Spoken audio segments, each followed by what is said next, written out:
Boys in the back. Boys. What is good? We are back with another edition of the Boys in the Back. This time, Thursday, July 31st, the final day of July. We push on to August, and we got a birthday boy on the set tomorrow. Tomorrow. Big Rick. Tomorrow. Big Rick, what are we turning? 31, 32? No, 38 years old. That hairline at 38. Almost in my 40s. 38? I'd be serving my first term as president. That's what would happen. I actually believe you. I've kind of wasted it. I've squandered it. First of all, let me, that's Connor Burks. I'm Connor Burks. This is New York, right? Yeah, 2/3 of the boys in the back. 38 years old. How we doing, Frankie? Happy birthday, man. Thank you. As you can see, I get very uncomfortable. Don't like it. We had big birthday boy. We had cake and cookies out there. I'll be honest, that thing Frank does with that, it makes me uncomfortable too. All right, Frank, good. I'm glad. There are several people in this office who have early August birthdays, and Frank is kind of going around and like grabbing them by the shoulder and being like, going over them and like, here, I'll just go on Rick here. All right, we're doing it. It's just one of these. It's just like a, hey, big bud, happy birthday, man. I love you. Happy birthday. Yeah, and, by the way, he did that to several of our coworkers. So Frank, we'll see you in HR tomorrow. But yeah, Is it HR's birthday? the big birthday boy tomorrow. Thank you. Happy early birthday. He wanted no celebration, but on air Jordan made him some cookies. It was very nice. And camera guy Nick brought us a beautiful cake as well. Beautiful melon cake. Yeah, that is also for her as well. A sharing. I'm going to consider it for me. Yeah. Happy birthday, camera guy Nick, on Monday. We're celebrating birthdays around the office. Another reason for celebration. The auction has just ended over on eBay, the Uncrowned Combat eBay channel, for the Ariel Helwani Show International Fight Week signed poker felt. Every dollar, all the proceeds will be going to the Askren family, and that total will be $5,100. eBay user Alpha McCrae. Congratulations, brother. Shout out to you. I was watching at the end. It was going up, man. It was at like 4,600 like 5 minutes ago, and I watched it like actively climb. Ended up getting 107 bids on that bad boy over the course of 10 days. Started at 99 cents. Ends at 5,100. That, in addition to yesterday on the Ariel Helwani Show, we did super chats, where every dollar will be donated as well to the Askren family. That was just a bit over 1,200. So almost $6,500 in total going to the Askren family. Yeah, and obviously I want to give a shout out and thank the winner of the auction, and we'll get that poker felt shipped out to you. But everybody who bid, because there were, as you said, there were 107, I think you said. There were 107 bids. We're appreciative of everybody who was trying to do a good thing. If you're one of those 107 people, you missed out on it, you still want to do something nice for Ben Askren, obviously you can find means to send that to his family. There's the page that they've started. So thank you to everybody who tried to do something nice for the Askren family. Yeah, thank you to Alpha McRae, the winner. We really appreciate that. Everyone who bid and everyone who sent in a super chat yesterday, just $5. Just $5 counts, man. It makes a difference. Price of a cup of coffee. Alpha McRae, man. eBay user since March 15th, 2002. Hey. Been around the block. 23 years in the game for old Alpha McRae. I'm just glad that that's the case and not we're looking at like account created yesterday and then we're going to go to, but we're going to have to go through the whole process because they were a fake scam artist. Thankfully, it's a legitimate person. Thank goodness. All right, thank you so much for that. Cannot wait to get those funds to the Askren family. Hopefully they can go to good use. Earlier today, we got news out of Ireland. Conor McGregor has lost his civil jury appeal against finding that he sexually assaulted a woman, Nikita Hand. In November, McGregor was ordered to pay £206,000 in damages plus cost to Hand. And today, 3 senior judges at the Court of Appeal in Dublin dismissed the appeal on all grounds. Conor McGregor was not at the ruling. So we actually go now to Ireland. Pete Carroll joins us. Pete, thanks so much for joining us, man. How are you, lads? Happy birthday, Rick. Happy birthday, camera guy Nick. And congratulations to Alpha McRae for his fantastic bid on the poker felt. How are you, boys? Doing well. Well said, Pete. Thank you. Yeah, Hi, Pete. Oh, Frank wants to interject. Sorry, what'd you say, Frank? Hello. Hello, how are you, mate? Hello, Andy. Hello, Jordan. Let's get to the serious stuff here. Yeah, let's get to the serious stuff here. The civil trial with Conor McGregor. Okay, no, Frank. Yeah, absolutely. So here's the interesting thing. This began 4 weeks ago, and as had been published in Irish media. There was going to be new evidence, and from what I heard, like the best possible way that McGregor could get this retried or anything like that was having this new evidence brought. However, 4 weeks ago, when the Court of Appeal kicked off for Nikita Hans, she obviously successfully sued McGregor in November. When this kicked off 4 weeks ago, the first thing McGregor's lawyers did was say, well, we're going to withdraw this new evidence. The only problem is that the evidence had been put out across several publications in Ireland up to that point. So that obviously won the ire of Nikita Hans' attorneys, who immediately said that this should be directed to the Director of Public Prosecutions and should be investigated for perjury. So as far as we know, based on what we heard 4 weeks ago, the couple, who were former neighbours of Nikita Hans, who had claimed that they saw some kind of incident occur between Hand and her then partner on the same night that all this stuff was alleged to have happened with McGregor in a Dublin hotel, they withdrew this, and now they are being investigated for perjury as per the DPP, because when Nikita Hans' lawyers said, like, this isn't right, that they can withdraw this at a late notice, the three judges who are overseeing the appeal, they forwarded this to the DPP.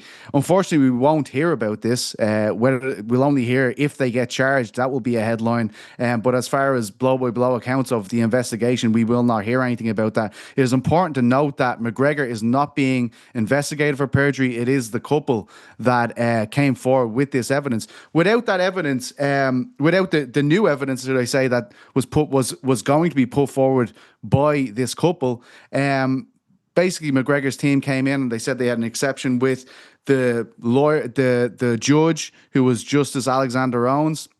They said that they used a broad term of assault when he was directing the jury, like as to what way they decided the case was go, and they should have used sexual assault. However, today the Court of Appeals dismissed that. They said it was brutally clear that the judge had directed them that this was a rape. That is what assault meant in this case, and they also took exception to the fact that the judge, as far as they were concerned, allowed a line of questioning pertaining to multiple no comment replies McGregor gave to the police. However, today the three judge panel, they said that that wouldn't stand up, as the judge had told the jury on multiple occasions that the no comments had no evidential value. So those are pretty much the two grounds without this evidence that they went in to get the appeal with, and they have been struck out. They find that they had no grounds for appeal in this case.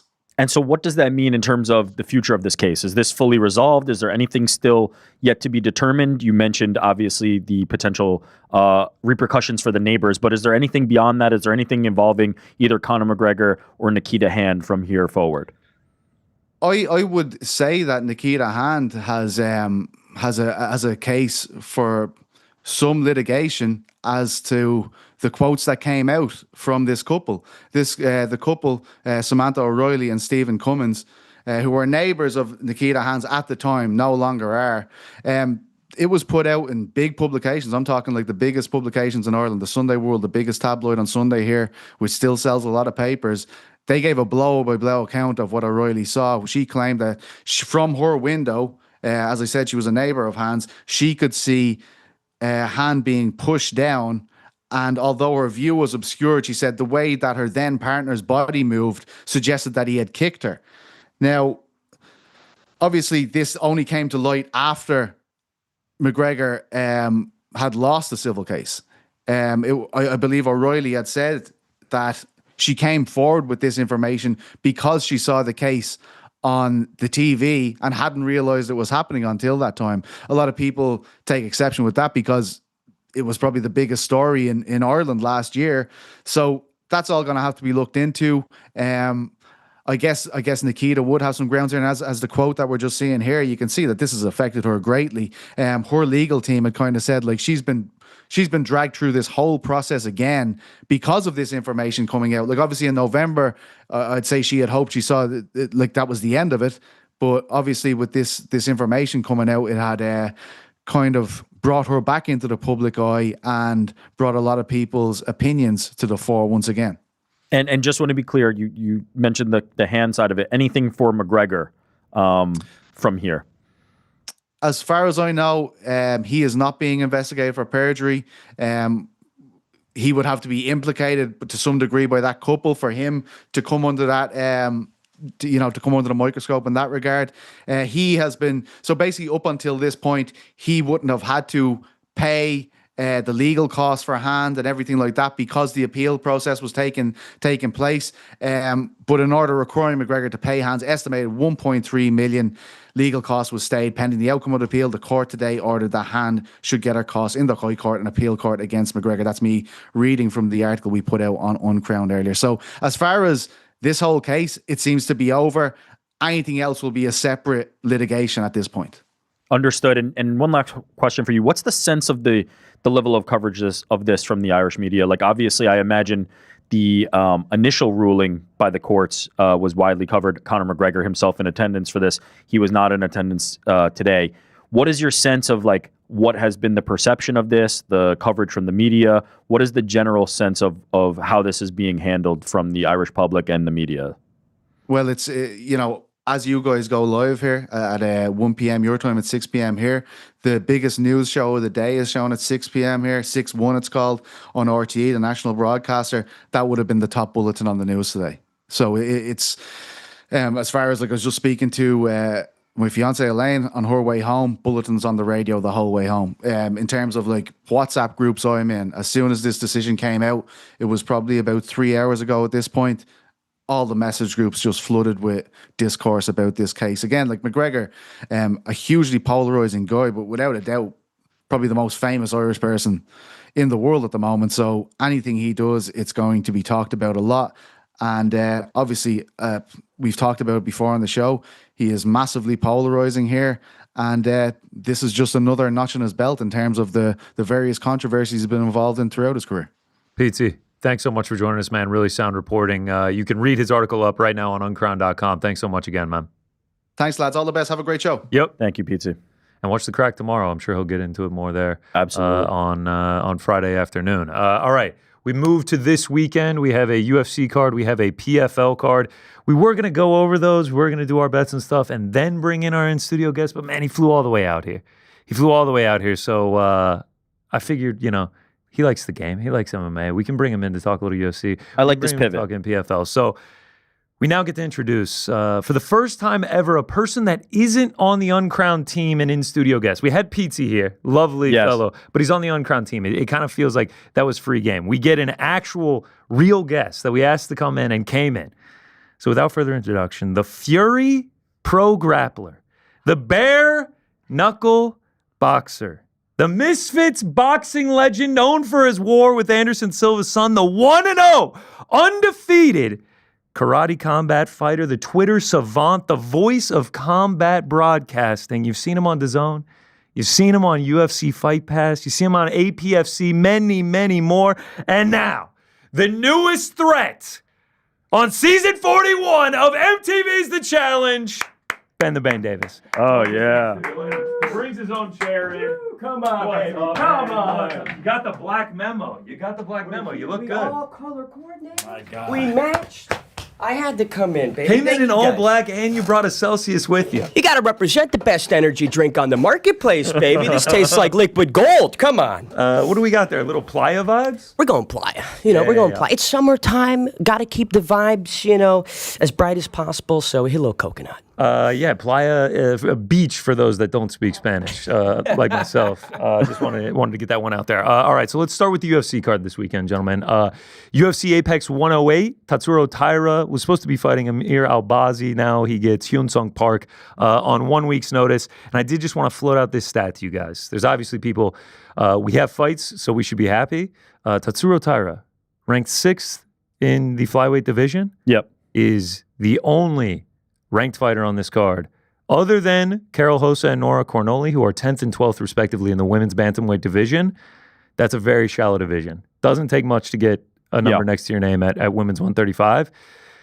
It's essentially Tatsuro Taira, the only ranked fighter on this card. Yeah, and I think the hype around this reflects that. Like, I don't think many people are excited to tune in for this one. 6 p.m. frankly. start as well. 6 p.m. Eastern Standard Time start. Gang, all I'm hearing from this is that there's opportunity for these fighters to announce themselves and steal this spotlight and create that momentum. Gang, we are mentioning the lack of ranked fighters, but this has the possibility to produce some. You know what I mean? So, silver linings all throughout UFC Vegas. The positivity is. I love this. So we have incredible. UFC Mark within our presence. The guy that's on Twitter that's just like, we have fights. How could you possibly be complaining right now? Tyra, first time we have seen him since last October. He's coming off a loss to Brandon Royval. First loss of his professional career. He gets undefeated Hyun-Sung Park on just 1 week's notice. Man, Tatsuro Taira, the experience that he has in the UFC, the grappling ability that he has, I feel like this will be too much for Hyun-Sung Park on such short notice. I think it could be an exciting fight, but ultimately, I think Taira gets it done. Yeah, I'm a little bit surprised by the line. Like, Surprised by Taira's the line, and it's like minus 350 Taira. Yeah, well, I would expect this to have been steeper because this is a tough task on short notice. Taira's proven like there are ways to beat Taira. We have seen it. But he's shown toughness in fights. He's shown his ability to kind of adapt. And the idea that like somebody stepping in on short notice, I think it's going to be harder on them than it will be on him. And so once that grappling game starts rolling, once that submission game starts rolling, I feel like it's going to be one-way traffic. So I'm feeling like there's value even at minus 350 range on Taira. I mean, this is Tyra's opportunity to, again, restate himself at flyweight. You've got a guy in Josh Van who lit things up not too long ago. And Taira, like you mentioned, absent for quite some time. And now he has an opponent that you should style on. Yeah. This is the opportunity to beat him into the canvas, finish him inside a round, and go, look, I know Van's getting the next crack, probably at Pantoja. I'm going to get the one after that. But for Park, look, he's got all finishes in his UFC career. I don't want to completely write him off. This is a massive step up, but first road to UFC guy to headline a card, that's got to be worth something. Matt, he's going to get the poster. He's going to get the autographs, everything like that. Like, Are we getting the poster? That's the hope. Are we Park getting this Taira poster? is what we're going to hope for in the random UFC poster, Ben. You say massive step up in competition. It's also just a massive opportunity for him. Taira's ranked 6. He can take that number from him in a division where Pantoja is essentially lapping the field. Like, it's like Josh Van got thrown into it and was like, here, fight the number 1 contender. You beat him, you can fight Alexandre Pantoja. Like, you get in this top 10 range. It's just like, I'm 1 win away because Pantoja just reigns supreme over it. So Hyun-Sung Park, he could win this and then be in a title eliminator his next fight. And that's why we also have to give so much respect to Taira. This is all downside for him. This is, he was supposed to be fighting the number 4th dude in the division. That was going to be the thing that, as you said, like reestablishes him and puts him back in that conversation, in the conversations that Josh Van is now in. He's taking this opportunity just to stay active and to keep the UFC's headlining spot intact. And he deserves a massive amount of respect. Obviously, Park deserves a lot of respect for stepping in on short notice. But this is supposed to be Taira's fight. And it's almost bad enough that Park is jumping up strength of schedule-wise in this big opportunity. But, gang, I think the thing working most against him is that undefeated record. 2025 is not the year of undefeated guys inside the UFC. So I'd say that's the X factor that's really going to be operating against him on Saturday. Also, especially in mixed martial arts, this isn't boxing. I think losses benefit you in the long run. Oh, yeah. Like, when you're an undefeated guy like Tatsuro Taira was, like, once you finally get that one loss on your record, you know you need to change things. You know, like, the ego takes a little bit of a blow. It's just like, okay, I am beatable. I need to work on things. And the fact that we haven't seen Taira since last October and his young age, I have to imagine he's made improvements in his game, and we're going to see the best version of Taira that we've seen yet. God, he's what, 25 years old? Yeah, he's young. That is remarkable, man. Yeah, it's a fascinating fight. I ultimately side with Taira. I think he probably gets it done. I think he gets it to the ground, and I think he, like you said, kind of styles on him in the grappling. Short notice for Park, and then Taira, again, 1 win away from potentially getting a title shot. And we've seen the desire from the UFC to have a Japanese market. We saw Kyle Sakura immediately jump in. Like, they want a guy from Japan representing as a UFC champion, and Taira could be that guy. Yeah, it's a massive combat sports hub for them, a massive combat sports fan base. If Taira were to stumble, it's pretty catastrophic in my mind. Even though he is only 25 years old, man, it really does start to cap the potential. Because before this, it felt limitless. Like, Taira was one of those guys that I was like, holy shit, like, this guy is going to be a champion one day. The grappling game was just too slick. And also, as I said, he's shown toughness in fights. Like, he kind of has a complete package. if he were to stumble here, to me, that would really like set a bar for where the ceiling on Tyra is. It would necessitate a serious rebuild. He would Yeah. have to string together a ton of wins if he were to lose on Saturday. But again, that's how likely is that, right? That upset occurring. This Yeah, I is feel why like I'm thinking. the odds tell you like it's like a 20% chance. All right, so we're all going with I Tyra. think it's less. I think there's value. We could be doubting Hyun-Sung Park. You never know. You never know. Let's go to the co-main event. Chris Duncan taking on Mateus Rebecki. Saw this one made, and it's just like Chris Duncan down for a scrap. Mateus Rebecki down for a scrap. Like this should be like the co-main, people's main event, absolute banger. And as I'm saying all this, we will get a 15-minute decision. 29-28 split. Split where they throw like a combined 52 strikes. Yeah, this harkens back to that stretch that we had where we were like, yo, that Apex co-main, that they know how to book them. This I feels swear like to one God, of they those. do it on purpose. Yeah. They get guys that it's just like, this dude will go to war, this dude will go to war. Let's put them together and hope for the best. Yeah, and you don't necessarily need big name guys for that slot. You just need guys who are going to throw down, and obviously in these two we have it. So yeah, like you, I'm expecting a kind of back and forth war, but we reserve the right to come back on that when we have a unanimous decision by one or the other. Yeah, if it turns out poorly, it's not on us. It's not on us. That was just what happened. But I guess the question I want to propose for this co-main is what version of Rebecki do we think is going to show up? Because Oral By and him had a completely Sicko fight. drag out in Yeah. the trenches, Unbelievable. barn burner. That type of damage, I think, has to maybe affect you in some way, shape, or form, right? Do we think that Rebecki's going to be a little more defensively aware in this one, or still same Mateus that's going to show up? I would guess not. And the only thing that I would also point to is that was October of 2024, so he's had some time. So like I would also point to the fact that he won that fight. True. Yeah, That's It's like, true. bro, I went to war. I went to so hell and I I'll do it won. again. I came back. yeah. No, I'm not concerned about that. I don't think he'll be gun shy. Like I think his style is only that one way. He knows how to do that. And as Connor said, like it led to success as opposed to maybe feeling like, oh, do I have to change something? Do I have to be a little more slick and a little more technical? So no, I expect him to go to war, and Chris Duncan I think is a perfect dance partner to bring it back to him as well. Yeah, it should be a fantastic fight. I'm going to go with Rebecki to get Same. it done. I'll go with Duncan. All right, like it. love I think Chris Duncan's a guy that always looks like he's about to lose, and then somehow And then pulls you it know, out. I gets think it he's done. 4-1 in the UFC now. Yeah, he got subbed by somebody last year. I think that's his only loss. Yeah. Manuel Torres, yeah.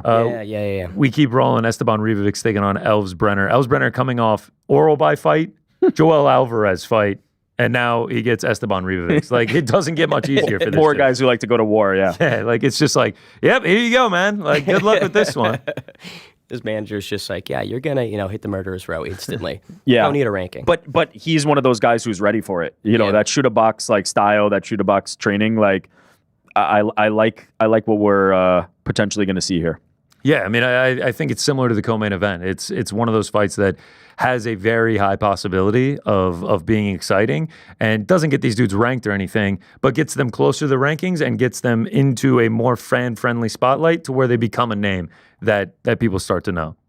We kicked off this card breakdown with a little, I was one ranked fighter, but I'm just hearing exciting fight after exciting fight. I'm just saying, maybe there's cause for some positivity. Every time Dana White goes, you can't judge a card till it's over. Ben's like, yeah. All right, he's right. You can't. No. That actually is true. You cannot judge a card till it's over because sometimes the best cards on paper end up being stinkers. shit. Yeah. I do have this theory though. Every time there's a card like this, people are like, it's always the worst ones that are the best. I'm like, as a man that's watched every card for the last I don't like think 5 so. years, I wholeheartedly They disagree. only remember the ones that did end up Yeah. being good. They have these rose-colored There glasses have for been that. some shit cards on paper that ended up being dog shit.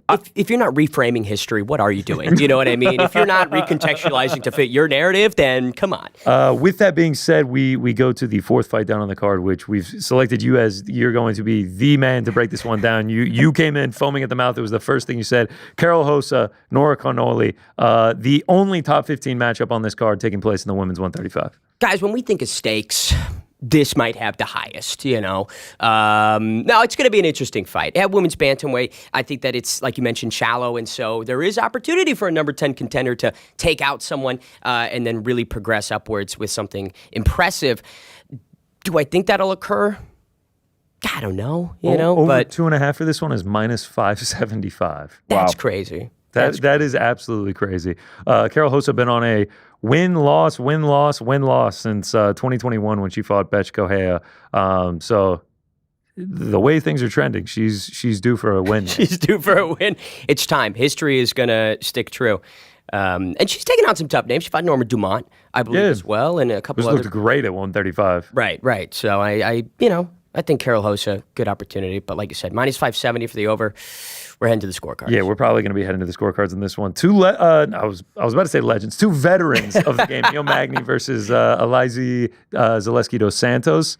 This should be a fun scrap. I mean, Neil Magny always brings it. So does Dos Santos. Like this should also be. It pretty could fun. be. I could see a world where Neil neutralizes him, and then it kind of isn't a fun scrap. But even that to me would be impressive because of what Alizu is. Like we just talked about all these guys who like to scrap. He's probably number one on the list of all the guys that we mentioned. Yeah, he is the one that is bringing the most like violence per second. Go back and watch the BSD fight. Yeah, head down, straightforward, just absolutely brings it. So if Magny is able to neutralize that, to me, that would be an impressive performance from a guy who has kind of been known to do that throughout his career, but is getting up there in age. So can he continue to do that? Like, how many times can you be in there with the young, hungry guy who's coming to take your head off and still get it done? That's, for me, the question. I would propose the word legend, right? Doesn't Neil Magny fit that bill? If we go in the record books, his name appears. Longest fight time, I think he's like 6th in UFC history. Most decision wins at welterweight. I think the Haitian... Impactful, omnipresent, a staple. He's been there, he's done that.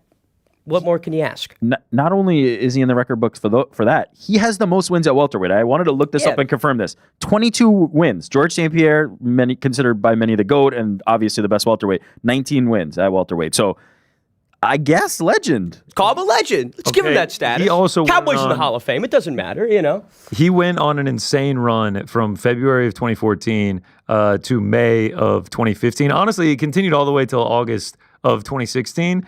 He won 7 straight fights, and he went 5-0 in 2014, and then fought another 5 times in 2015 and went 4-1. Come on. To go 9-1 over 2 years is not bad in the UFC. And by the way, this is why every time these days when somebody strings together 2 good wins and everybody's like, give him the title shot, I'm like, you guys don't fucking know what this used to be. Pump the brakes. Yeah, chill the fuck out. Like Neil Magny used to do this like every 6 months. day. Yeah. Neil Magny won 7 straight fights and then was fighting Damian Maia on the prelims. Exactly. That is brutal. Like didn't even get a main card slot on a 7-fight. You win once and it's like title shot now. Fuck out of here. Yeah, Hey, and Neil's still here a decade later doing the damn thing, right? Neil the Legend Magny. Are we giving them the tick? I think we're giving him the tick up. What is his nickname? Oh yeah, Haitian Sensation. Remember when Ariel didn't remember that was his nickname?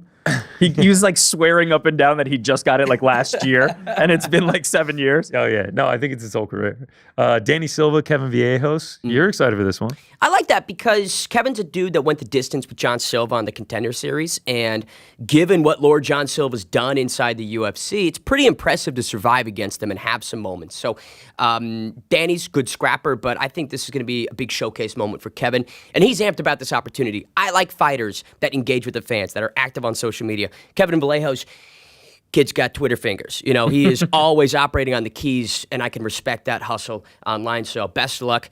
Kevin, get a big win, get 50K. Is this 23 years old, by the way? Like, he's a baby. Yeah. Is this the first time ever that there's been 2 Argentinian fighters on a UFC card? Ooh, can't be. Can't be the probably first time. not, right? I don't know.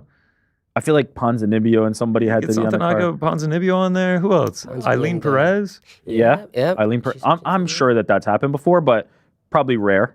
That's not exactly the hotbed. Are we gonna get a Buenos Aires pay-per-view? Oh, pay-per-view. Who's headlining that one? Yeah. Santiago Ponzinibbio for the World title. All right, yeah. I'm building it together right now. Kevin Viejos. Yeah. Eileen Perez co-main title shot. Yeah. Now we're talking. Eileen versus Kayla. Headline. Eileen Perez at 135. We'll slap a 135 women's BMF belt on there. It's just like anytime you need a pay-per-view, just slap a couple BMFs together. They did kind of talk about that women's BMF belt, and then it just like went away. Dano never talked about it again. We don't need to do that. Rinu Nakamura, coming off his first career loss, trying to bounce back, taking on Nathan Fletcher. Nakamura, we saw him struggle with the wrestling. Like when he can't really get takedowns and get going, he definitely struggles. It's going to be interesting to see if he's added any new layers to his game. And I think that he has. If I'm incorrect, please set the record straight. But I'm pretty sure he's been at Fight Ready, training with those dogs in Phoenix. And so I think that when you're around Henry Cejudo, you're around that team, you'll probably add at least something, So hopefully it's not just chain wrestling and, Yeah, if not anything else, like a better game plan, right? Like an idea of what to do. What's plan B if I can't get Joshua Van down next time?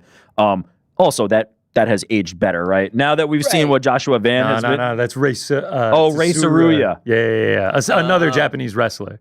He lost to Muin Gaforov. He lost to Muin Gaforov in his last fight out. Similar to where couldn't get it down. Yeah, that's where he thrives though. That's where he is, and he comes in as a massive favorite over Nathan Fletcher. He's like a minus 500 in this one. So we'll see what happens. And then people are calling it the Caposa's people's main event. Adolfo Vieira taking on Tresean Gore. Another one that Ben was chomping at the bit for. Yeah, big Tresean Gore guy. This is his time. It's his moment. The rebuild is finally here. No, we'll see. I mean, Tresean has produced some really fun moments. He's got big knockout power, fights with aggression. I just think that we're talking about incomplete games. Tresean has seemingly, had some deficiencies. So another opportunity to display how he's improved himself. But Adolfo Vieira, that's kind of just a dude that never gets really away, right? He's always coming at you, always trying to keep it in the fight. Well, yeah, he also he just is down to scrap with anyone. Yeah. He just kind of just bops around and fights anyone. Like the fluffy fight, obviously, where he got tapped, Armin Petrosian. It just feels like now Tresean Gore on the prelims, he's like, sure, I'm down. You do have to imagine if it hits the mat, though, it's in Rodolfo's world, and that's going to be big trouble. But on the feet, I mean, I expect Tresean to have some success there. But Rodolfo, his game is kind of like rounded out to the point that I'm not concerned about him on the feet. Like, we're talking about people with some deficiencies, right? Like, if they can't get the takedown, Rodolfo's kind of become an MMA fighter. It's why the fluffy submission was kind of so shocking because of the credentials he has. But the gas tank is always the question with Rodolfo. That's it. Like, can he push into the third round? If it hits the mat, though, I have to imagine that it's a massive advantage for him. But I expect Tresean to do well on the feet for as long as it stays there. Felipe Bunes taking on undefeated Rafael Estevam, who struggled a little bit in his last fight, but was still able to get it done. That should be interesting. Pierre Rodriguez versus Ketlin Souza. And then the curtain jerker, Austin Bashi versus John Yanis. Austin Bashi coming back after his first career loss as well, but you got to give him a benefit of the doubt because it was against C-Rod, who is the O-taker. I think he's beaten 3 undefeated dudes in the UFC. He's stocking those undefeated records. It's unfair what C-Rod does to undefeated guys. And I like the parallels on this card. It's people that have lost that O, and now they're coming back for the first time to display, hey, no, I've added. I've shored up the weaknesses. So for Bashi, I am curious to see what version of him, because I think 13-1 overall. Yeah. He's still got some great, ceiling left. So we'll see.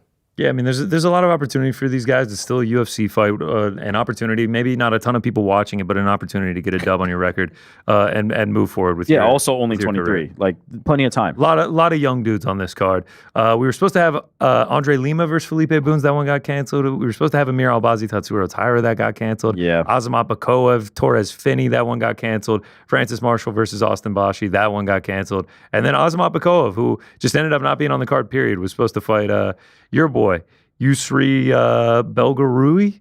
Belgarui, yeah. Yeah, you know the pronunciation on that better, a kickboxer. So we... Alex Pereira's training partner, he's somebody who I know who's close to him said that will get pushed back and he'll make his debut. Yeah, so we're left with what we've got on that one. That's Saturday, 6 p.m. Eastern, ESPN Plus, UFC Apex 108. Let's go to... There's the card right there. Tatsuro Taira, Hyung-Sung Park. Shout out to Hyung-Sung Park, man. Stepping in on short notice. I think both deserve a lot of credit for keeping it together, because imagine that Taira was now off this card. What an absolute train wreck it would be. So shout out to both of them for keeping it together. I'm happy to go! There we go. There he is. Shout out. UFC Apex 108. That takes place on Saturday. Let's go back now to Friday. Atlantic City. Ooh. Boardwalk Hall. Rolling the dice. New Jersey. Rolling dice. PFL Championships. We get 2 title fights on this one. Not $1 million anymore. $500,000 in a abbreviated season. You don't have to do the regular season or anything like that. It's just right into the tournament. And first up, we get Thad Jean versus Logan Storley, welterweight championship. And man, this is an opportunity for Thad Jean to go from essentially a relative unknown to becoming the PFL's welterweight tournament champion in the matter of 4 months. I mean, Andrew picking up a win over Jason Jackson, former Bellator champ, and Logan Storley, former interim Bellator champ as well.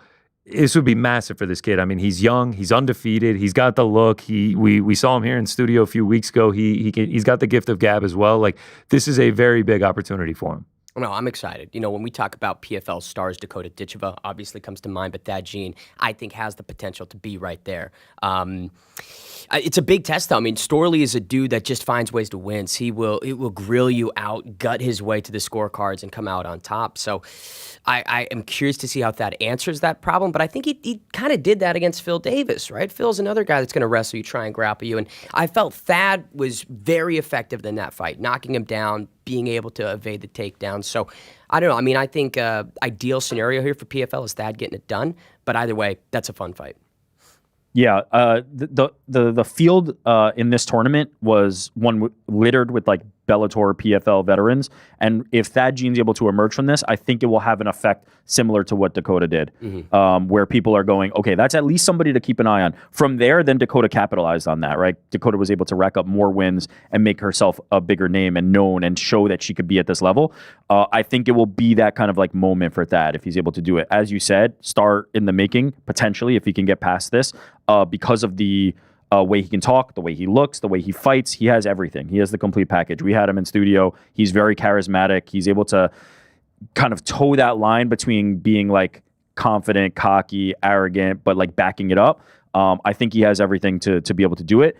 The problem is he's facing a guy in Logan Storley whose style is very tough to deal with. Like, we have seen many fall to the idea of like, he is just relentless on those takedowns. And once he has you down there, it can be suffocating. So I imagine that Thad has prepared for this specifically, right? It is not hard. It is not necessarily hard to come up with the game plan for Logan Storley. It's hard to execute the game plan against Logan Storley. He knows what he needs to do. And it's a guy in Logan Storley, you mentioned his style is tough to deal with, to the point that if Logan Storley wins this fight, it's not going to be an exciting one for Thad Jean fans, and could be detrimental to you wanting to watch another Thad Jean fight, just because it's likely going to be him on the ground getting controlled for the entirety of the fight, which doesn't play well for the PFL. I'm with you. I think they'd probably never say it, but I feel like they're probably like Thad Jean, young champion, would be nice to have for us. A guy that also reps Haiti. I mean, this time last year, he was like the third fight on a card fighting a dude named Chris Brown. He wasn't even in the tournament. Yeah, right? yeah. I think Ian Parker was the one that nudged everybody internally and said, hey, throw this kid in. And now he's maximized this opportunity to a beautiful degree. So watching this story culminate with him getting that wrapped around his waist would just be something you always like to see. But, you know. And you get the tournament championship, and then if you're PFL, give him a fight for the real welterweight title. Or what I was just going to say, even let's say Thad loses, right? Let's say Logan Storley wins this tournament. Do not put him back in a tournament. No. Just match him. Yeah. Just match him from there. And if it's competitive, just have him fight Logan Storley again for the real belt. Or somebody else, right? Like, just figure out a way to keep him out of this tournament, because you don't want to kind of encounter matchups like this. He's still a young man in this game. He's still getting a lot of he's still getting his legs under him. He needs the reps. Build him in a way that you can. So this is a kind of a nightmare matchup, if we're being honest. Like, this is the last one you want. You really don't want to see Logan Storley on the other side of the bracket. If he can be successful, the sky's the limit, but I still think there's a way to pivot from here, even if he comes up short. And for Logan Storley, like, this is the culmination, right? As you said, interim Bellator champion. He's a big win over MVP. He's done a lot in the promotion with Bellator. This would be another opportunity for him to say, I am one of the best in this weight class, regardless of promotion. Yeah, then after this, I mean, like, it's always tough to match make with PFL just because of, like, the lack of ranking order for them. But Shamil Musayev, the guy that won last year, if he's still with the PFL, like, he's undefeated, that could be a potential fight for him. There are fights to be made for Thad Jean if they want to get into the star building business with him. Co-main event featherweight championship, Movlid Kubalayev taking on Jesus Pinedo. Pinedo, his last 9 wins have come by way of knockout. Like, he is just starching people. His one loss was to Gabriel Braga by split decision, which he has now gotten revenge for twice, both by finish. He's been looking fantastic. Won the 2023 tournament. Like, dude has been on fire. On the other side, Movlid, undefeated. He does have the one loss to Daniel Pineda, but it got overturned because of steroids. But, like, he did get starched out in, like, the first 60 seconds of that fight. It did just get overturned afterward, but still has the O on his record. And I was actually doing some research, like, before this fight, and randomly, Khabib Nurmagomedov's YouTube channel as you're looking at the bracket there. First post in 6 months, like a behind the scenes like documentary on Movlid getting ready for this fight. I was like, what the fuck? It took 6 months to make it. Yeah. It was Khabib editing on Premiere Pro. Khabib was editing everything. Brother, this is difficult. Posted it himself. So I actually watched like 15 minutes of it. It was quite good. Yeah. What was the takeaway? What was the big? Yeah, Movlid seems ready to go, man. Seems like he's ready to go. The way this all started was I was watching back the Daniel Pineda knockout, and Pineda runs over to Movlid's corner and like gives them like bows to him and stuff. And I was like, is that Islam Makhachev? Like he's rocking a PFL hat and stuff like that. I was like, I don't think I realized that Islam and Khabib were like tight with Movlid like this. Oh no, they've talked about like this guy. Yeah. His nickname I think is the Killer or the Butcher, something to that effect. They have talked about how this guy is, and we've seen like there's been various points where we've seen kind of like decisions, and then we've seen these moments of incredible, explosive, like vicious knockout power. The Damon Jackson flying knee, obviously the most obvious example. He's really solid. I think he was your pick to win the tournament when we did the breakdowns. He was my pick as well. The problem is like I guess we just have to stop doubting Jesus Pineda. Like this guy, like the run that he's been on. It's hard to remember because it was an actual lifetime ago. He was in the UFC and he split wins and losses. Let me just look this up. He got 2 fights. Devin Powell and John McDessie. He lost to McDessie One loss. and that was it. And like since then has kind of just come on to craft an incredibly impressive career.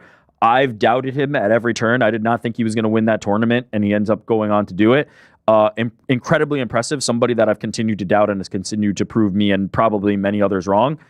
I obviously, again, feel like Movlid has the pole position on this. I would pick him to win.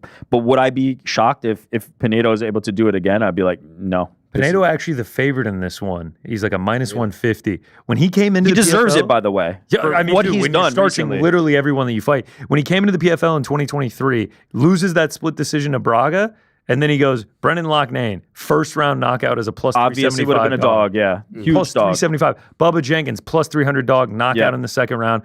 Then minus 110 when he rematched Gabriel Braga for the championship, knockout in the third round. Adam Borix this year, knockout in the first round. Gabriel Braga again, knockout in the first round. And now he gets Movlid. And what's remarkable about these stoppages from Pineda is they usually just come out of nowhere. That Yeah. knee on Loughnane, the most recent Dude, against Braga. yeah. It's just, he finds these moments, and that shot selection is why, again, I can never pick against him. So I'm all aboard the Jesus Pinedo train.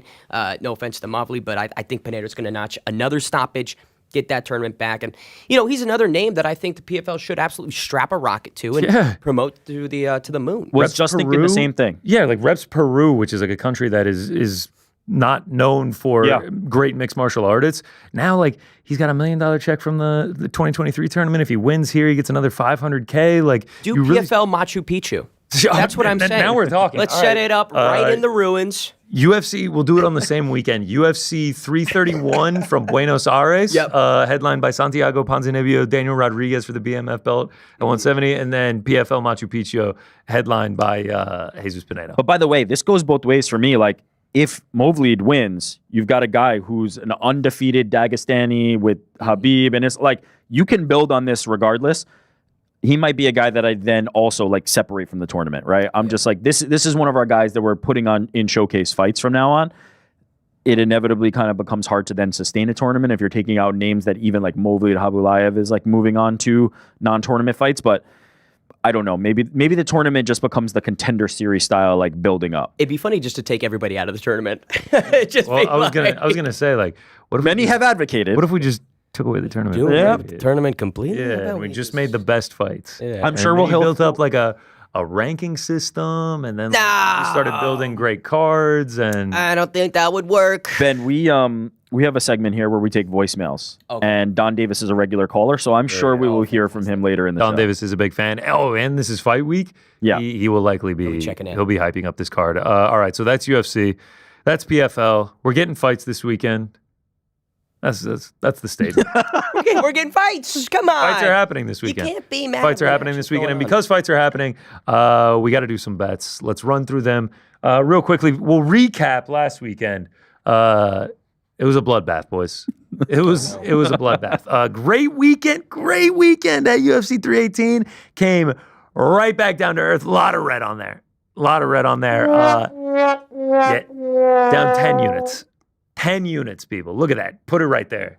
Down 10.4 AMF. Did we really need the MF in on Air Jordan? That's a little harsh. Also, the size font, the 7,000. size font is quite big. We're making sure everybody Listen, knows. I'm not the one who's losing. I got 10 units is a lot. 10 units That's a substantial amount. 10 units is a lot. Be down. I I'm was not a bettor, Okay, but wait. For 318, you were up, what, like 8 units? Yes, I was up on the year. We're still up on the broad spectrum. We are still up at like 10 unit stars. That's, you don't take that one light. I'm visiting my boys down in Charleston who don't really watch UFC. We're watching UFC Abu Dhabi, and like they're just like, oh, yeah, give me some bets. I was just like, nah, you don't need to take my bets. Like, if they lose, I'll feel bad. Blah blah blah. Did they By the take end of the them? night, no, they didn't. Oh, by the fuck. end of the night, they were like, thank God we didn't take the bet. Robert Whitaker, when he lost the split decision, they're like, so how'd you do? I'm like, yeah, not good, man. They're like, Connor, isn't this your job? You're like, can I get some money to fly back? I don't know how I'm getting home. Yeah, got killed. Plain and simple. And then the Parlay Pals reversed of what we did at 318. I was the only one that got it right. Everyone else missed it. So yeah, Parlay Pals, my bets. I feel like Marcus Buchecha was right there. He was right there. Honestly, if Marcus Buchecha He was in the ring. if he There.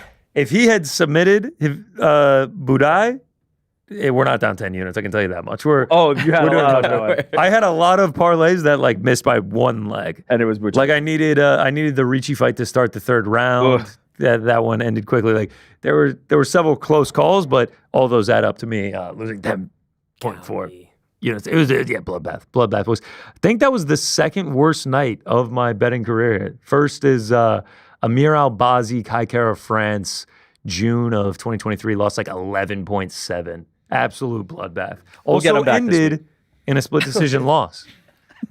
We will not. This is the week we get it back. This is not the week we get it back. I went light. I threw in like 3 money line parlays and like an over under, and like that's it. But before we do that, parlay pals this week. Yeah. Ben, I'm sorry you're not included in that. Whoa! Oh, shit. Look at this production. This is crazy. The first time we just got a parlay pals transition. You guys are adding some new wrinkles to I literally this. had We knew you were coming. had We no had idea. to. I appreciate We had no it. idea. That was big stuff. I love the guitar riffs on everything. I love how we're just like, we're metal. We're metal here. This show's very metal, yeah. I guess we could have grabbed Pete's pick on the back end of that there, but it felt like he was busy. We already got it. He took Pete took old Rafael Estevam. He said please and thank you after that. So Frank, you can kick us off. Rook will go after that, and then I'll finish us off. Yeah, man. It's real simple for me. It's Nakamura. Money line. It's going to get it done. I love it. Hell of a breakdown, man. That was good stuff. No stone unturned on the No stone unturned. Rick, you can go. I said it earlier. I think there's value on Tyra. I'm feeling very confident in Tyra. So, yeah. All right, I will go with curtain jerker. We'll find out real quick if we're going to be rolling or not. Austin Bashi. I'm going to say that he bounces back. I like it. Revenges that first loss and gets it done. What does this give in us? The first fight of the night, not much. Plus 114. But I like that. I like us being careful. Yeah, I let's like be us safe being here. a little. Let's be safe. Let's protect This that. is a sketchy that profit. card. This is a sketchy card. You got to build back. Got to build back. 10 units, you got to build back safe. Hey, it's going to take weeks, months, years, everything I've ever worked for. All right, my bets real quick. Just a couple parlays, some favorites that I feel decent about, but like once we get into the Apex, 7:15, 7:20 p.m. Eastern, it's just like, why did I think that guy was going to win? Mateus Rebecki, Esteban Ribovics. Let's just keep it rolling. We're not doing heavy breakdowns. Zaleski dos Santos, Adolfo Vieira. I think that one gets the mat, the Vieira one. And then Tatsuro Taira, Austin Bashi. And then a little pacifist parlay. Fights to start round 2. Klein, Pulaev, Silva, Vallejos, Brenner, Ribovics, and Nakamura versus Fletcher. And those are the bets. Just keeping it light. Let's just get back on Light. track. Just get me in the green, and we'll move on. We'll live to see another day after UFC Apex 108 because we got UFC Apex 109 the week after. There we baby. go. go. Back in the warehouse. Come on. And then we got UFC 319. That's when shit. I thought I was the number 1 Apex guy. I think Ben might actually be the number 1 Apex guy. No better venue. This is a UFC Fight Pass employee, bro. We can't trust him. He can't be trusted. There's like a red dot that appears on my head, you know? Yeah. When you're So like, what do you think yeah, the about card's the actually Apex? not that great. Yeah, it shows up. All right, so You join. What do we have next for your fight career? Right now that we're talking fights, Oof, you didn't come in to break down Apex 108 and the PFL. But we appreciate you for doing it. It would be funny if that's all I came here for. I'm like, all right, thanks, guys. You know, really cutting your teeth here on the boys in the back. I don't know. You know, I've been boxing with BJ Flores the last like 3 months and feel completely different as a boxer. Just stronger in every sense. I have a greater understanding of, you know, where I'm putting my body, my balance. I think the crew that I was training with for the Karate Combat fights, that Gabe Silva fight, the BKFC fight, you know, they were MMA guys. And I love them to death. You know, they were great. But with BJ having his boxing, you know, acuity, it's just a different type of learning where I'm like, okay, this feels right. This is clicking better. So hopefully maybe some glove boxing. But guys, I'm not rushing to get knocked out again. I mean, geez, Luis, let the chin heal. It is kind of crazy looking at your Tapology page. Just There's so much red. But that's okay. But like, you're getting out there and doing it. Like Karate Combat 47, you get a dub. Yeah, we got the dub, baby. Big Come dub. on. Karate Come Combat. on. You're Did I pick a bantamweight and bring him up to lightweight? Maybe. Doesn't matter. Misfits Boxing, you fought Gabe Silva. Are we trying to get that one back? I think the rematch will occur. I'm hunting Gabe Silva. So we've been in a boxing ring. We've been in the Karate Combat pit. Fury Pro Grappling. Yep. This one, Brad Bolton. Brad Bolton, dude, the president of Black CFFC. 80cc level black belt. It was supposed to be a joke, right? Me, Rob Haydak, we all thought it would be funny. John Morgan, we were like, all right, this would be silly. I was coming back from working a KC event, and so I head out there on a couple days' notice, and I didn't have time to really chop it up with Brad before, because again, he's the president of the organization. He's busy. But I just assumed, all right, we're going to roll around a little bit. He'll get me in a couple submissions. We'll have some fun. And for anyone that's seen the fight, it's an immediate flying triangle attempt, and then he ankle locks me, and I was in a boot for 6 weeks. I don't know if Brad intended to hurt me as bad as he did. What do you say to him after the fight? Like, you're in the boot for 6 weeks. Like, he's obviously you're so outmatched in this. You're fighting a black belt. And it just says right here, straight ankle lock, 13 seconds. But correct me if I'm wrong. Also, you're saving the card, right? Didn't they have somebody pull out and then like you were filling in to fight against him? We'll frame it like that. Absolutely. Brad, you know, he had a great opponent lined up. They fell out. I stepped in. That's the narrative we'll roll with. Okay, perfect. No, it all just came out of nowhere. And I think after the fight, he was like, "Sorry, man, I didn't mean to do that." And I was drunk. You know, I was like, "That's all right." You know, In the fight, yeah? Actually, you know what? Before the fight, I did have a drink. Nice. I walked out of like the warm-up room and grabbed like a margarita or something, and then walked back up. Chris Dawkins was cornering me that night. He's like, "What are you doing?" I'm like, "You know, just getting ready." Yeah, That I'm must have getting been ready. a scene in the tunnel if somebody's like walking by. Wait, that guy's like competing, no? While you're Dude, pouring so it like back? Gerald Mirashar, a couple other people were in that same warm-up room, and they were all looking at me. They were like, "What the fuck are you doing here?" I was like, "I'm competing." Is this the one that you got interviewed by CM Punk afterward? That was the one where CM Punk roasted me. So it's like bad enough that my medial cuneiform bone got snapped in half. Then I had to get trashed by CM Punk on the mic. But to be honest, as a guy who grew up loving the pipe bombs and the GTS, it was an honor to get roasted by him on the mic. All right, so all those are crazy in their own right. Like you are like going against Anderson Silva's son, who how much taller was he than you? Dude, he was huge. Like he was when we were watching that, like when you guys like faced off in the center, I was like, oh God, like he is significantly taller than you. And then you're grappling against a black belt. Like you're obviously outmatched in these.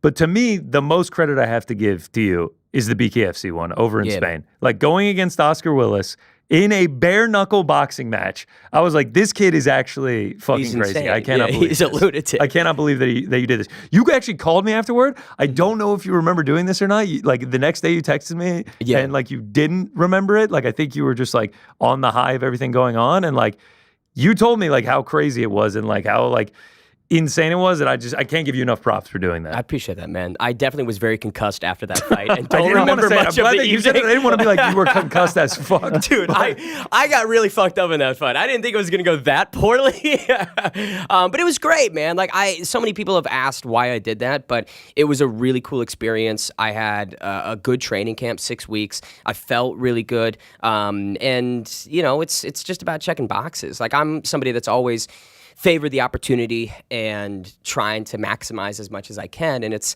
something where I think I would look back and go, fuck, what a missed opportunity if I turned that down. And it was perfect against Oscar because like I've got so much love for Oscar. He's the man.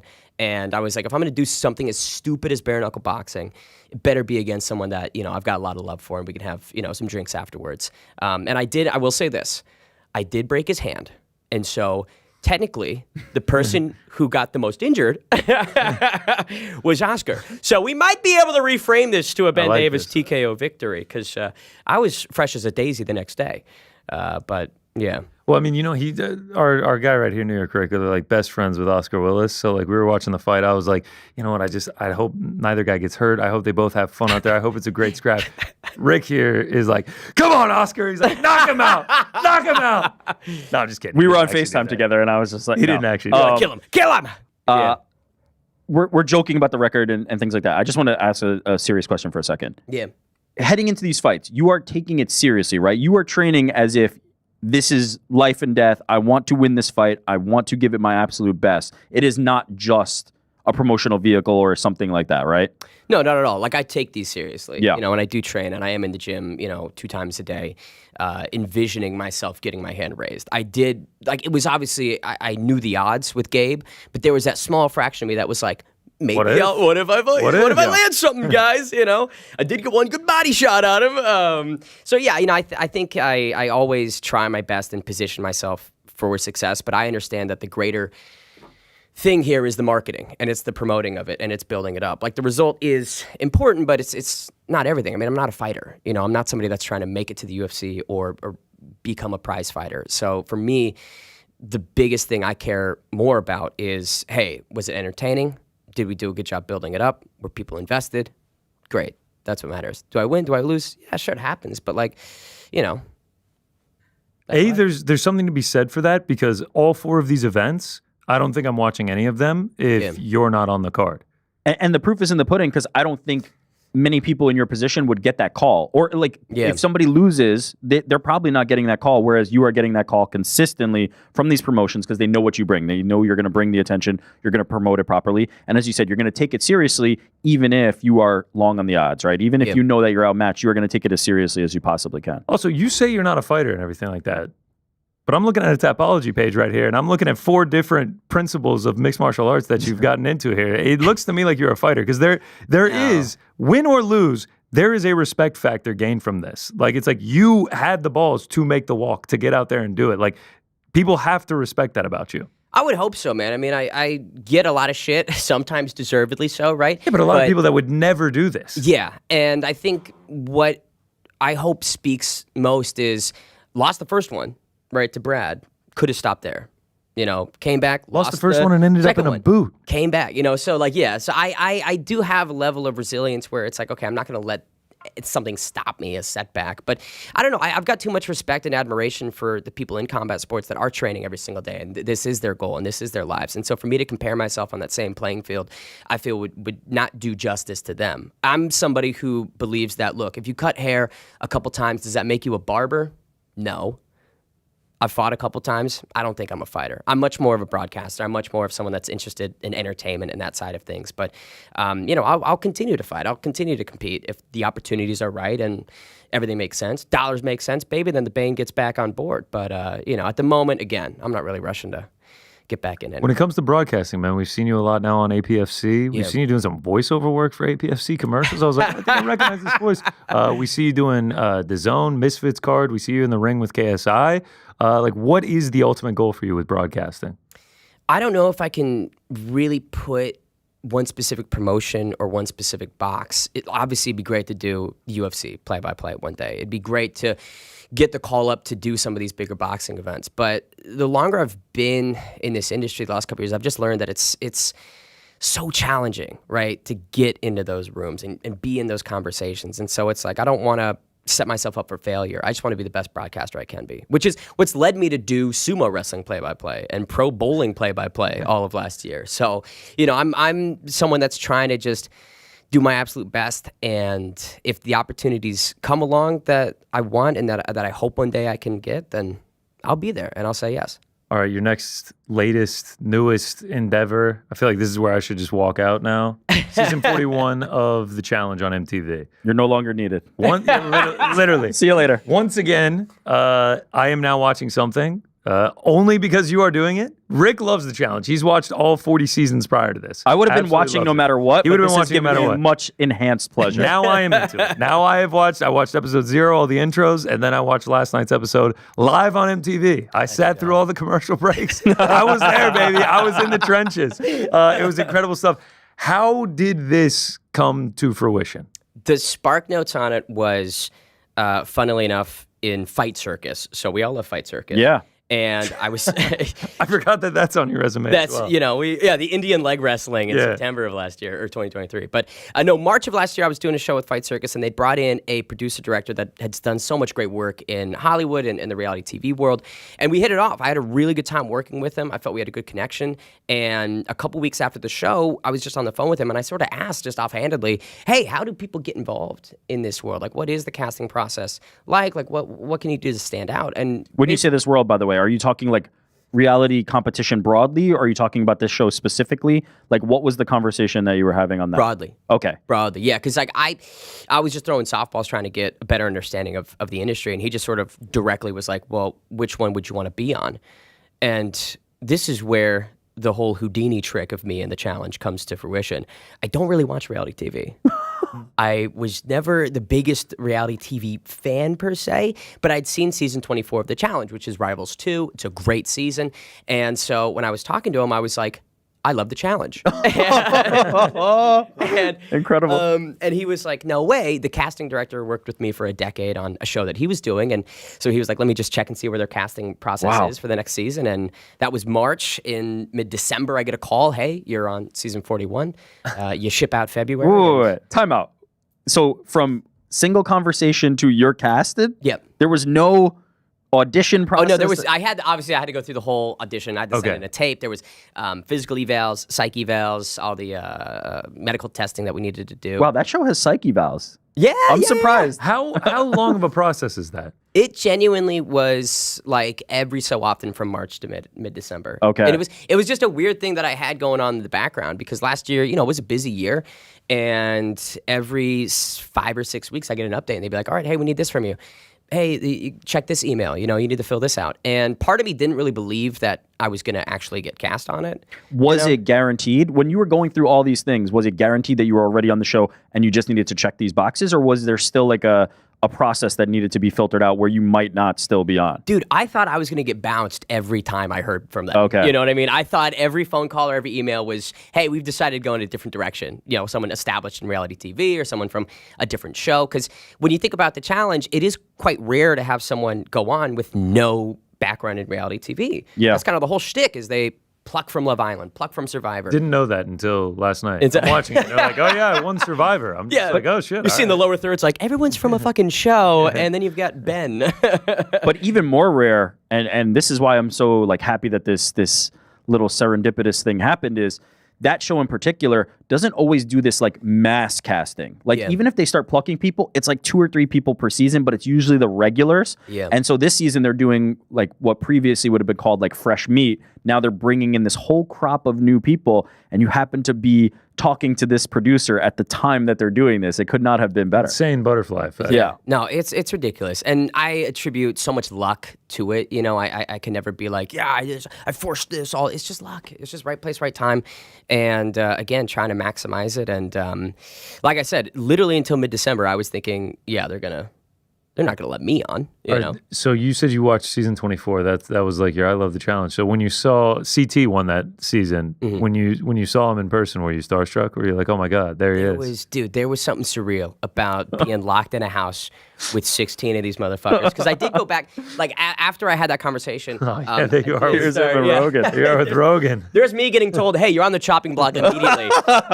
Also, can we just talk about the juxtaposition between you two? Like this guy is just like this giant tanned, like he is like stereotype reality TV, and then you're just normal guy. Could I be more pale? You know what I mean? Could I be? The lighting's not doing you any favors. look at It's that. very blue. Look It's at very that. blue light. This guy is here to play, And man. he's orange by nature, so like Yeah. we're gonna excuse it. We got the jawline. Yeah. Come on, we got. What is this? I had to hit the was robot. fucking I had to hit the robot, Okay, baby. They like came back from a commercial break with this. I have so many episode questions. Yeah. Let's go back. Let's go back. I want to start with you arrive in Chile. Yep. This is where this all took place. Was Chile? Santiago. So this was February 10th to, I think the photography ended mid-April. And You're in Chile for 2 months? sure, yeah, I'm there the full 2 months. I'm there all day. In fact, I stayed. No, but I will say a quick funny story from like immediately when we get down there. 2 things. One, I'd asked MTV's social team, hey, so can I post like I'm taking a social media hiatus to explain my absence? Because as you guys know, I'm chronically online. Yeah. Too much online. Yes. And if I just disappeared, I think like that would be a little bit odd.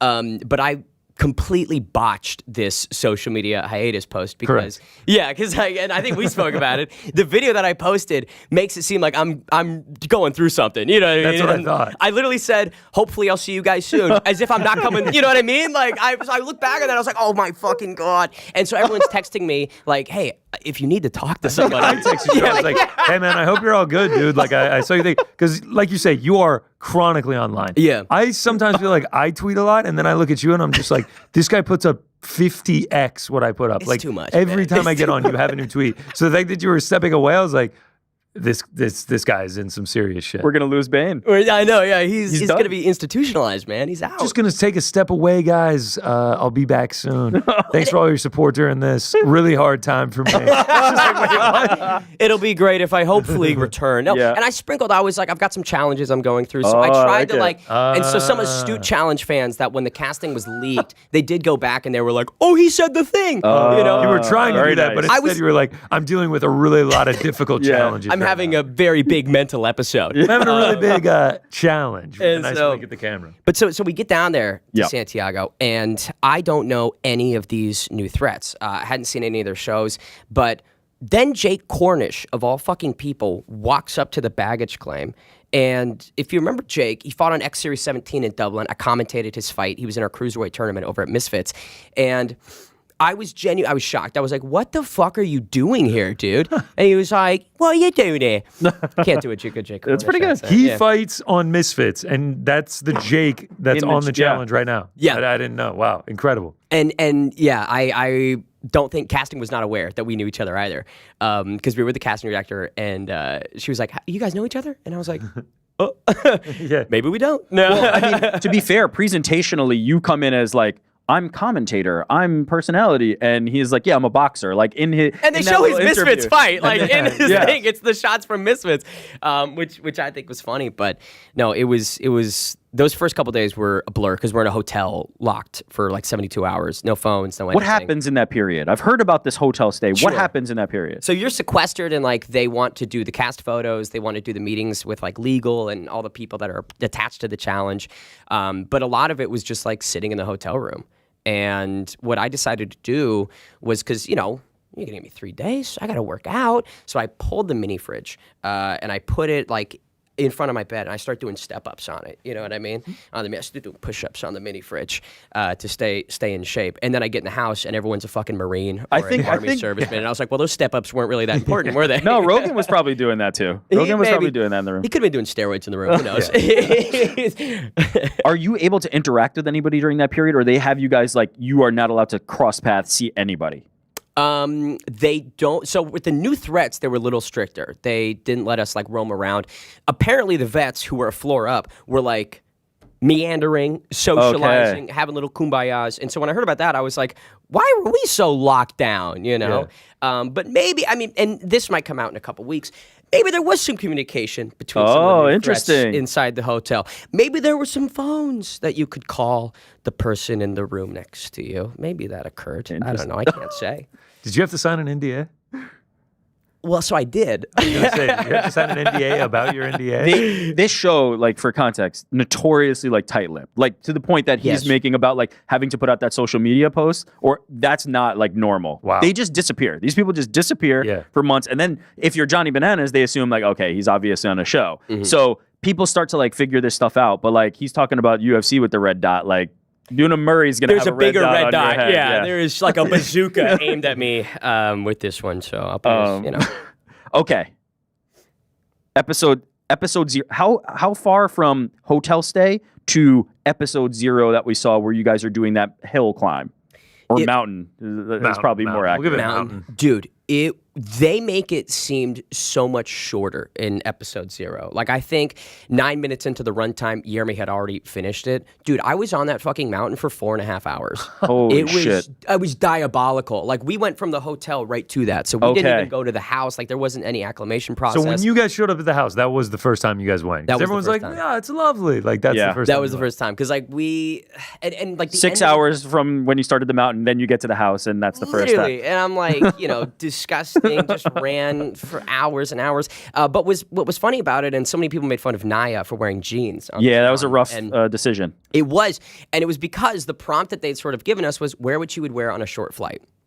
Where would you What wear the it to the fuck? airport? Yeah, so some people showed up in heels, and thankfully they provided sneakers, but of course they weren't able to give everyone like leggings. That's rough for or Naya. shorts. And so she did get. But how is everybody else so like wearing athleisure except for Naya? That's what I don't understand. I guess everyone else is just more Casual on the flight, casual fitness on the flight. I mean, I always wear like leggings, a tank top.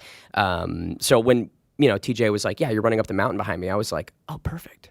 I'm dressed for this occasion, no worries. But we didn't know how big it was, right? We thought, and I talked to some of the vets, and they were like, all right, here's how it's going to go. It'll be a quick half-mile sprint, and then, maybe there'll be a puzzle and whatever else. And then it just, like, kept going. And, like, it just kept on going. And I thought my fitness was pretty okay. Like, I had been doing CrossFit with my girlfriend a couple months leading up to it. And, dude, I gassed myself out on that little half-mile run like a dumbass. Got a second win, but like Olivia's passing me, Avi was passing me, and she was just like, just one step at a time. And she's like 5'1", just cruising through. So I did feel like a bit of a dumbass, but I hit a good stride. Me, Cara, and Dee went pretty much up and down the mountain together. Yeah, you finished decently on that. I think you deserve a lot of credit. 15th, we'll take dead middle. I beat some of the vets, beat some of the new threats. So I can't complain about that. Okay, so you get there, you're starting this race, you're looking around, you recognize some of these people, right? Obviously, you had seen them from previous seasons. What were your first impressions, or what were you thinking? Were you kind of trying to like gauge their level of fitness based on how they're going? Obviously, CT like way in the back. Yeah. What were your first impressions, and what were you thinking about like the crop of contenders? Turbo is so scary. Yeah. Dude. I mean, you look at him and he just looks freakishly strong and athletically able. But they were joking around. Like, the vets weren't taking it too seriously because I think Cara said this either in the episode or on her Instagram. She was like, most of the vets assumed that they were going to get a day off. They thought they'd be able to watch the new threats and whatever else. And so their jovial nature quickly turned to, oh, fuck, we have to run up this mountain as well. And Theo, I feel bad for Theo because I remember when I was coming down, he was gassed. He was, completely out of it. And I'm thinking this guy almost went to the Olympics, This guy is a great athlete. So again, I would say the biggest takeaway that I had from the mountain was confidence. I was like, I didn't know how I would stack up physically. Again, I'm not the biggest guy. But coming in dead middle, I was like, dude, I can hang with these fucking people. Now, were you trying your hardest, or like Jeremy, right? Obviously was pushing the pace, wanted to set it, but now puts a target on his back at the very end of that episode. Were you trying as hard as that? Were you kind of leaning back? Like, what was your thought process and strategy heading into that? My thought process was because I hit a really nice spot with Cara and Dee, I was going to spend time with them going up and down just to create more of that familiarity. I mean, me and Cara had a great time. And again, she's... Yeah, I saw a story on social media where you said something about like moving signs and... So, yeah, I feel a little bad, but like after you get to the peak of the mountain and then you come all the way down, then there's another like mile run. And on that run, there's this, this like caution tape that's supposed to signify the right path. Cara and I did take one of those and like we took it from here and we put it like all the way over there. That's legal. No. As his lawyer, no. I plead the fifth. No, there weren't any consequences, Some people, they text me after I'd said that, and they were like, that's cheating. I'm like, fuck you, know? But then people did get lost, and I did. Amazing. I was like, ooh. We were waiting, actually, for, like, CT, I think America took a long time, and it was, like, dark. You know, Oh yeah, the sun had set. You see them come up. It's nice. Are there Yeah. anyone? Is there anyone from like MTV on the mountain or anything? There were some camera teams on like the base, that half-mile run up, and then there was one team up on the top. Okay. But like because I mean we're like bear crawling, the incline's crazy. There's so much loose gravel. I don't think they were able to put their bigger cameras on it. But like we had the GoPros. I think they had some drones going. But me and Cara did sort of fuck over some people. Okay, we need to pull back the curtain a little bit. The interview portion where TJ's sitting across from you guys, is that at the hotel prior to this run? No, that was at a completely different random location. And so we head there in the buses, and it's kind of like on a sound stage, I think. And they told us to bring like interview attire. And so obviously I brought the the red, the turtleneck. Look great. Looked good. Yeah. And so we're all in this green room, and they just bring you like 2 at a time. One person goes in, the other person stands outside like this. And so I'm unsure what's happening. All I can hear is America crying in the interview room. And she comes out sniffling. And so, dude, so I'm sitting here and I'm just like, what the fuck did they do to her? Like, what is going on in this room? I thought, the stupid thought that popped into my brain, and this was so dumb, but I was like, maybe they brought my family and friends down. Maybe this is like a goodbye. See you later. It's like an emotional, hey, good luck. Oh, thanks, guys. Where in the timeline is this happening? This was before the race, I think. So we went from the hotel, did the interview, and then changed, and then went to the hill. Got it. Okay. If I remember correctly. But like, what sucks about it is they didn't really give you much prompting outside of like, think of 3 words to describe yourself. Okay. That was the only thing they told us in the green room. And so when we walk in there and it's this like 1950s noir detective type aesthetic, I was like, okay, I'm going to match TJ's energy. And TJ was like, super serious, super stern. Serious. And so I'm like, giving him that, right? Yeah.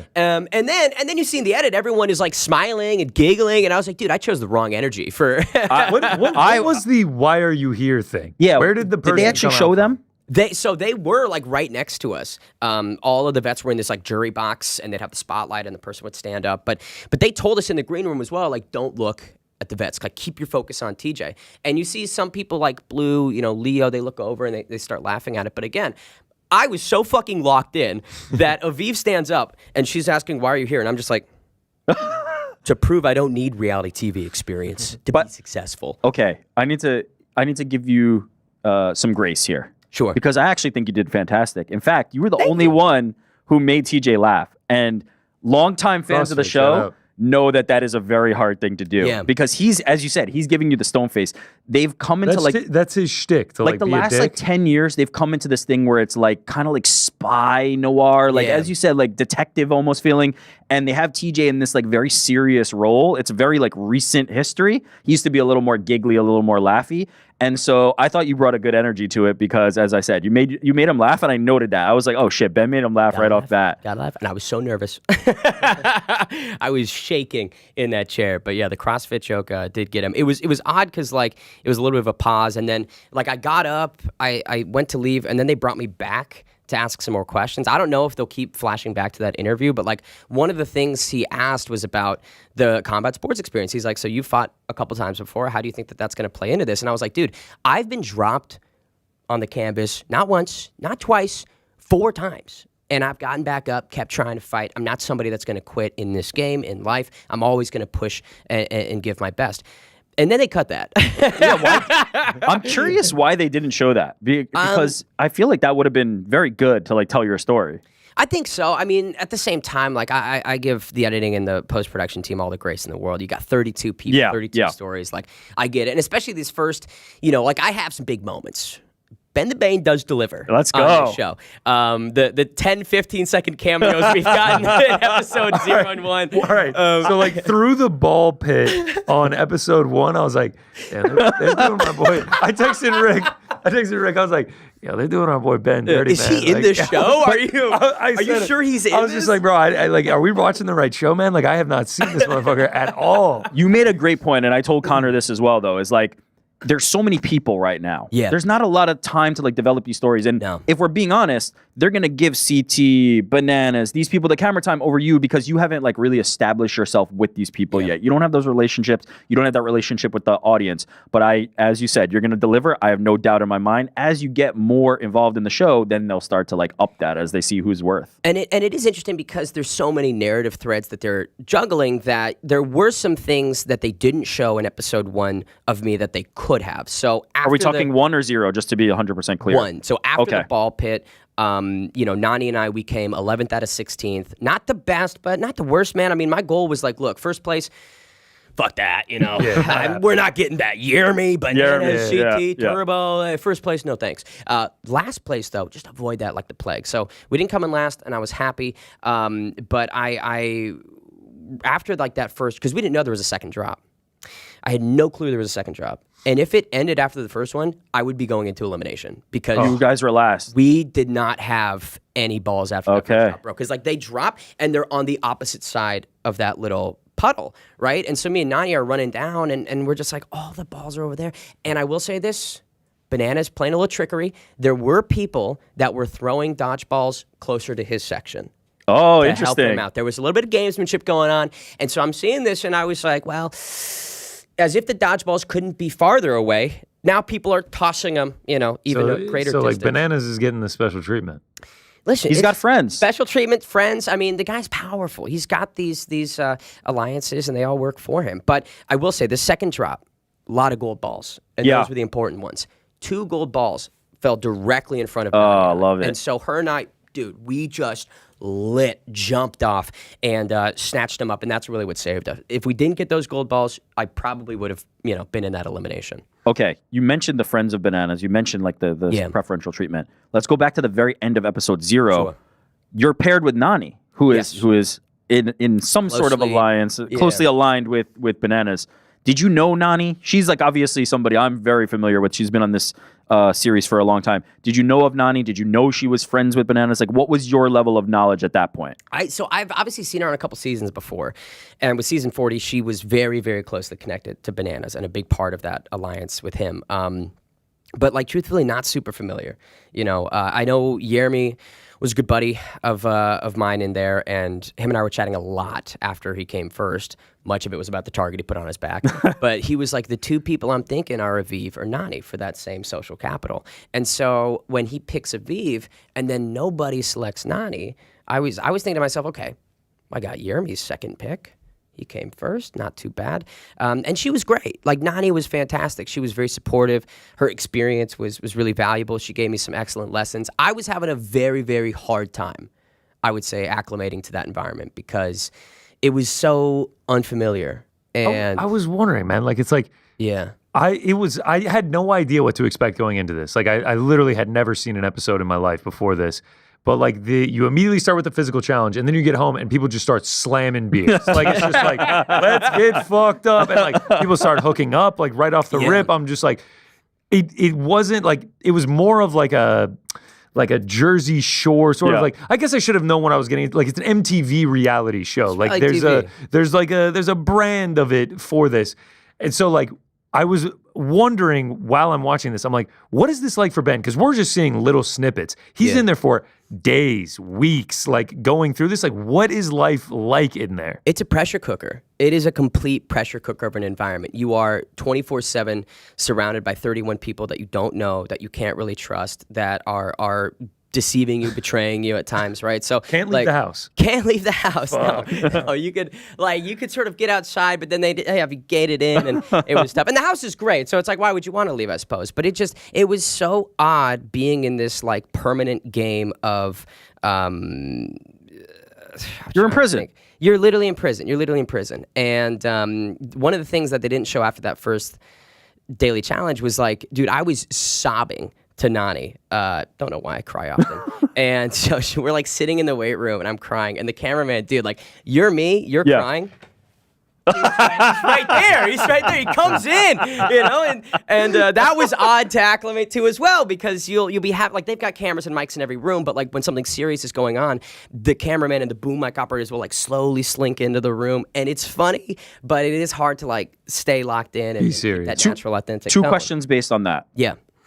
One, mentally, you had to be aware that there was going to be some version of that. What did you think in your head that looked like? Was it that, but even when it happens, it has to be a little bit jarring? Or were you thinking of a different version of like what those camera and mic situations would be like? I didn't know that it was going to be like 2 or 3 person teams with the boom mic and the camera and maybe another person on the audio. I thought it would like maybe be like one cameraman and he's in a bush or something, and he's getting you from some, obscure angles. But they are right in your face. And I will say this, there was really not like prompting, or directing or fixing of this or that. Like people maybe question how scripted reality TV can be. And in my experience, not much. Like the times where things get a little scripted or you're led in certain directions is those confessionals when you're doing the interviews and you're chatting, because they'll ask you questions like, hey, this person's hooking up. What did you think about that? And are those confessionals after the fact? Yeah. Okay, so it's just like, okay, react to this so we can have a snippet to play during it. And what's kind of tough about it is they filmed those like very much after the fact. That's what I was wondering. I was like, this can't be like immediate reaction. No, yeah. So it's like 2 weeks after, and they're asking you, so you're walking up to the first challenge, and you see TJ, and you see the ball pit. What are you thinking? They don't replay anything for you. No. No video. No. Oh, wow. Oh, wow. I always thought they had to show video. It'd be so hard to, I feel, to like clip up those specific moments. Because I asked them, they literally asked me, they were like, hey, so you walked in on this conversation. What did you think? And I was literally like, I didn't walk in on that conversation. I was like, what are you talking about? And that's when they show the video. They're like, actually, Ben, here you go. Yeah. Just me standing there. Like, And when you do that, they just bang them all out at once. They're just like, okay, this happened, this happened, this happened, this happened. big collection. You're trying to talk in the present tense. You say no prompting. Like, are they pushing you guys to do things? Like, everyone go to the pool together, or like, you guys should start drinking, or like anything like that, or is it just like they're You just guys like, should start drinking. Yeah. Here's a beer. I mean, I feel like that's the big thing. They're just like, Every here's day, a couple yeah. shots of vodka to get the train rolling. Like, No, man. No, I didn't really see that or experience that at all. Like, people in the house were very good at just being self-starters, doing their own things. Like, I remember with CT was amazing.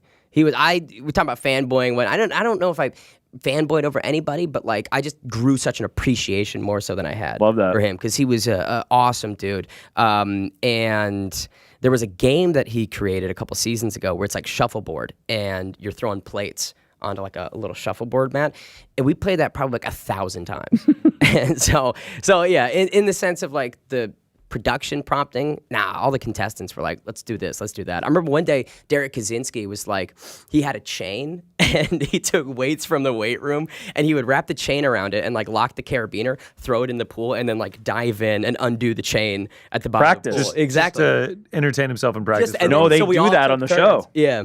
And so Derek was like, all right, everybody get in, everyone take a turn. And it's just fun stuff like that. They're like, there is a lot of just organic team building that happens, which I was like, that's great. That made me feel a lot more comfortable in that atmosphere. Johnny Bananas has talked about it on the podcast before, that he's like a producer on the show because he has this weight on his shoulders from having been on this series so long. He knows he has to kind of like incite things and do things. So like, to Bane's point, like there's people in that house that know they have to kind of like get people together and do all this Is stuff. the Derek you're mentioning the one that backstabbed Justin last night? No, that's Derek That's other Chavez. Derek. Kaczynski. Okay, different Derek. Kaczynski's the one he did this like 7 months after blowing his ACL last Yeah. season. Oh, the which ACL is- guy. Yeah, he's fucking He's sliding down the savage. bus. No, dude, Savage. yeah, cooked actually, me. And I was like, ACL whoa. Chavez, yeah, man. Derek, a very interesting first episode for Derek Chavez. Came second last season. Yeah, So I think for incredible. Chavez, this was a big opportunity for 41 to come in and go, look, I was the runner-up. Now I'm going to finally get that crown. And to make a move like that so early is a little tough. I mean, that makes it hard for him. And then Justin to win the challenge is not not good for him. And dominated. Yeah. Oh my God, dude. And we all expected Rogan to steamroll it. Yeah. Like we all showed up to the arena that night and we were like, shit, man, Justin's going home. and then it's something that's body agility, right? It's something where it's, okay, a pro cheerleader, dude, that's his bread and butter. And Rogan, to his credit, kept trying, but he just was slamming his shoulder into the hamster ball. And it's you're not going to generate momentum. Gotta get the physics. It's called inertia. You know what I mean? Yeah. You gotta play a game. But what they didn't show is at one point, Justin's hamster ball fell off. Oh, fuck. Dude, it fell off the tracks. And for 10 minutes, they're trying to like get it back on. While that is occurring, Rogan, Still going. second win, bro. He's like, this is my time. Wow, and then, they didn't show that. yeah, and well, because he didn't make any progress. He blew the rest of his stamina in that moment. And then when they got Justin's back on, he just, blew through, and that was game. All right, speaking of backstabbing, man, like you're at the bar and you're telling Rogan, you're like, yeah, I'll vote for Justin, and then we go to the challenge and it's like, Ben, who do you vote for? Jake. I was like, damn, bro. Right, and dude, and like I said earlier, Jake was the one person I knew coming into this, and so to vote for him instantly, some people might be like, wow, what a bad friend. But I analyzed the landscape and knew that Jake and I were playing different games. We were on different sides of this coin. Obviously he was wrapped up in that UK Olivia side of things. I wasn't necessarily like subscribed to the banana side of the house, but me and a couple of the other new threats and some of the vets we recognized that Olivia and Bananas were going to continue their bullshit from last season. Yeah. All that does is provide us a third party to sit and wait and then maybe destabilize both at the same time, right? So that's kind of where I was playing. And Justin, again, was more on that third party side. And Jake wasn't. And so I do feel bad because here's what I should have done. I should have gone up to Jake and been like, look, man, here's why I'm voting for you. I could have bullshitted a reason. But like, I'm going to be voting for you. I didn't tell him ahead of time. And so he was very shocked when I stood up and because he thought I was going to go with Justin. I'm rooming with Jake and Rogan, right? Oh, so, man. Yeah, You got some stones on you for this one. I just knew what would be in my benefit, and it wasn't Justin going home. What I love about this is you didn't make the classic rookie mistake, which is the burn vote. You just throw a vote somebody else's direction and you burn it. That is horrible. That is the way that you really ostracize yourself. Yeah. You stood 10 toes down and you made a vote, so I respect it a lot. You mentioned this kind of clique forming. Yeah. Who are like give me like the layout of like who are in what party? Like how does this go? I'll try, and if I can remember like from that day where things were at, it sort of seemed obviously Bananas, Olivia, opposite sides of things. Olivia, you've got Derek, who she's closely connected to, Theo, who she's connected to, Izzy makes it very clear instantly where she wants to subscribe to, Adrienne, because she's from the UK, is going to jump in that, Jake, Rogan as well. And then Bananas, he had Aviv, he had Nani, who this season, like she mentions in the confessional, being with Bananas has never done her any favors. Yeah. But at this point in the game, she's still very much in that boat. Who knows if she gets off it? But yeah, so Bananas, he had that crew. Derek, I think, Derek Kaczynski was with Bananas. Leroy probably. Leroy was locked in on that side. CT was floating, right? CT's always kind of in the middle until he doesn't have to be. Ashley's a little bit more in the middle. Michaela in the middle. Michaela was so in the middle. She was like ridiculously on the fence. And what's funny about Michaela is there'd be times where like she would pick moments to speak and like address the whole house at once, but they'd be like such specific moments. And in the back of my head, it got to a point where I was like, why aren't you saying any of this, during the rest of the time? Like, why are you waiting? Makes it hard. But yeah, and then me and Yermi, I think at this point, who else? Gabe. I was working with Yermi and Gabe from the get-go. And but your strategy is just to like lay in the cut. Like you just want to be in the back, you just want to be on the side, not ruffle feathers. You got this tie to Nani who's tied to Bananas, but you're not like trying to make a move yet. You're just kind of laying low. Because I came 15th in the fucking race. I was like, even if I wanted to make a move, I'm not going to be able to. And what sucks is I spent the whole week leading up to going to the challenge, telling all my family and friends, like, yeah, man, I'm going to go in here. I'm going to make big swings, dude. I'm going to take risks. I'm not going to. middle. Yeah.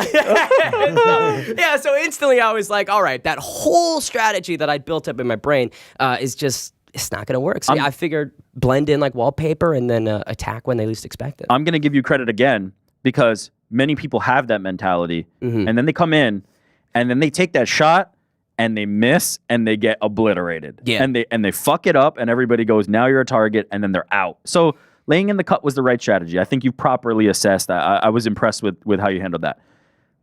Now we need to talk brass tacks here. Okay.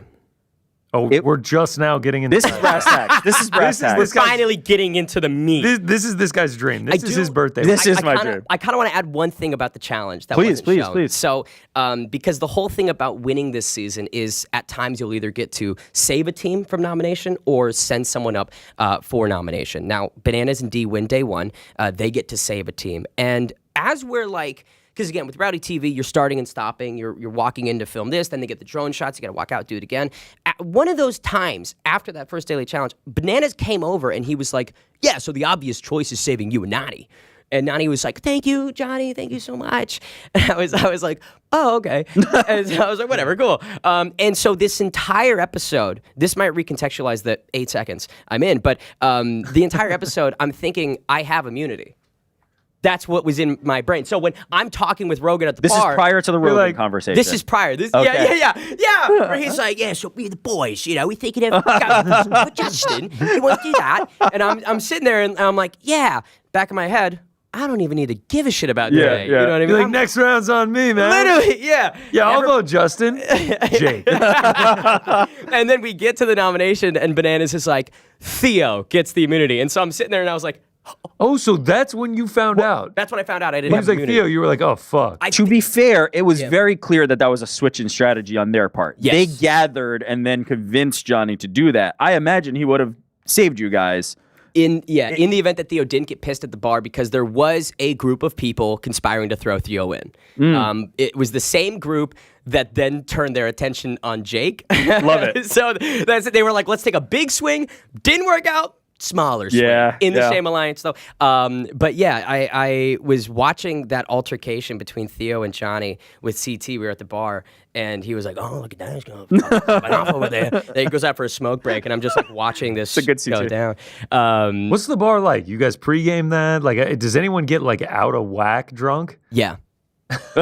there were people that got really fucked up. I think it's going to be in either episode 2 or 3, but there are a couple fights that pop up, and they haven't shown this in the trailer, so I don't want to like reveal anything. But they keep showing these vets on vets. They keep showing Lisa and Nani getting into it.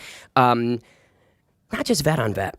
Oh, okay. Some of the rookies get a little heated at each other earlier in the game than they should, and alcohol doesn't help. Some of these guys are guzzlers. Will, I love Will. A very funny guy, crazy, insane. And day 0. This ain't even like after the ball fight. This was immediately we get to the house. He drinks like 15 beers. And somebody was like, "Oh, hey, Will, you look like Chris Hemsworth." He speaks in an Australian accent for the next 2 hours.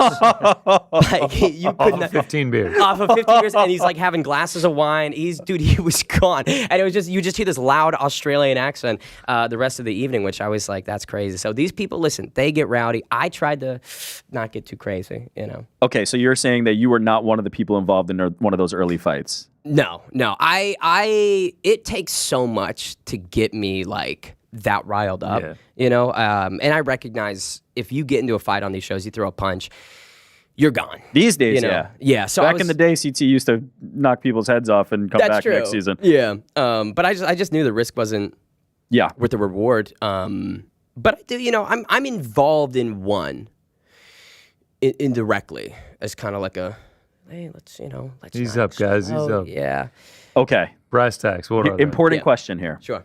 It seems like it's playing out that Justin and yourself are identified as like, these are the two that could go against Rogan. Yeah. These are the two guys that we want to go in there. One, were you aware of that kind of conversation?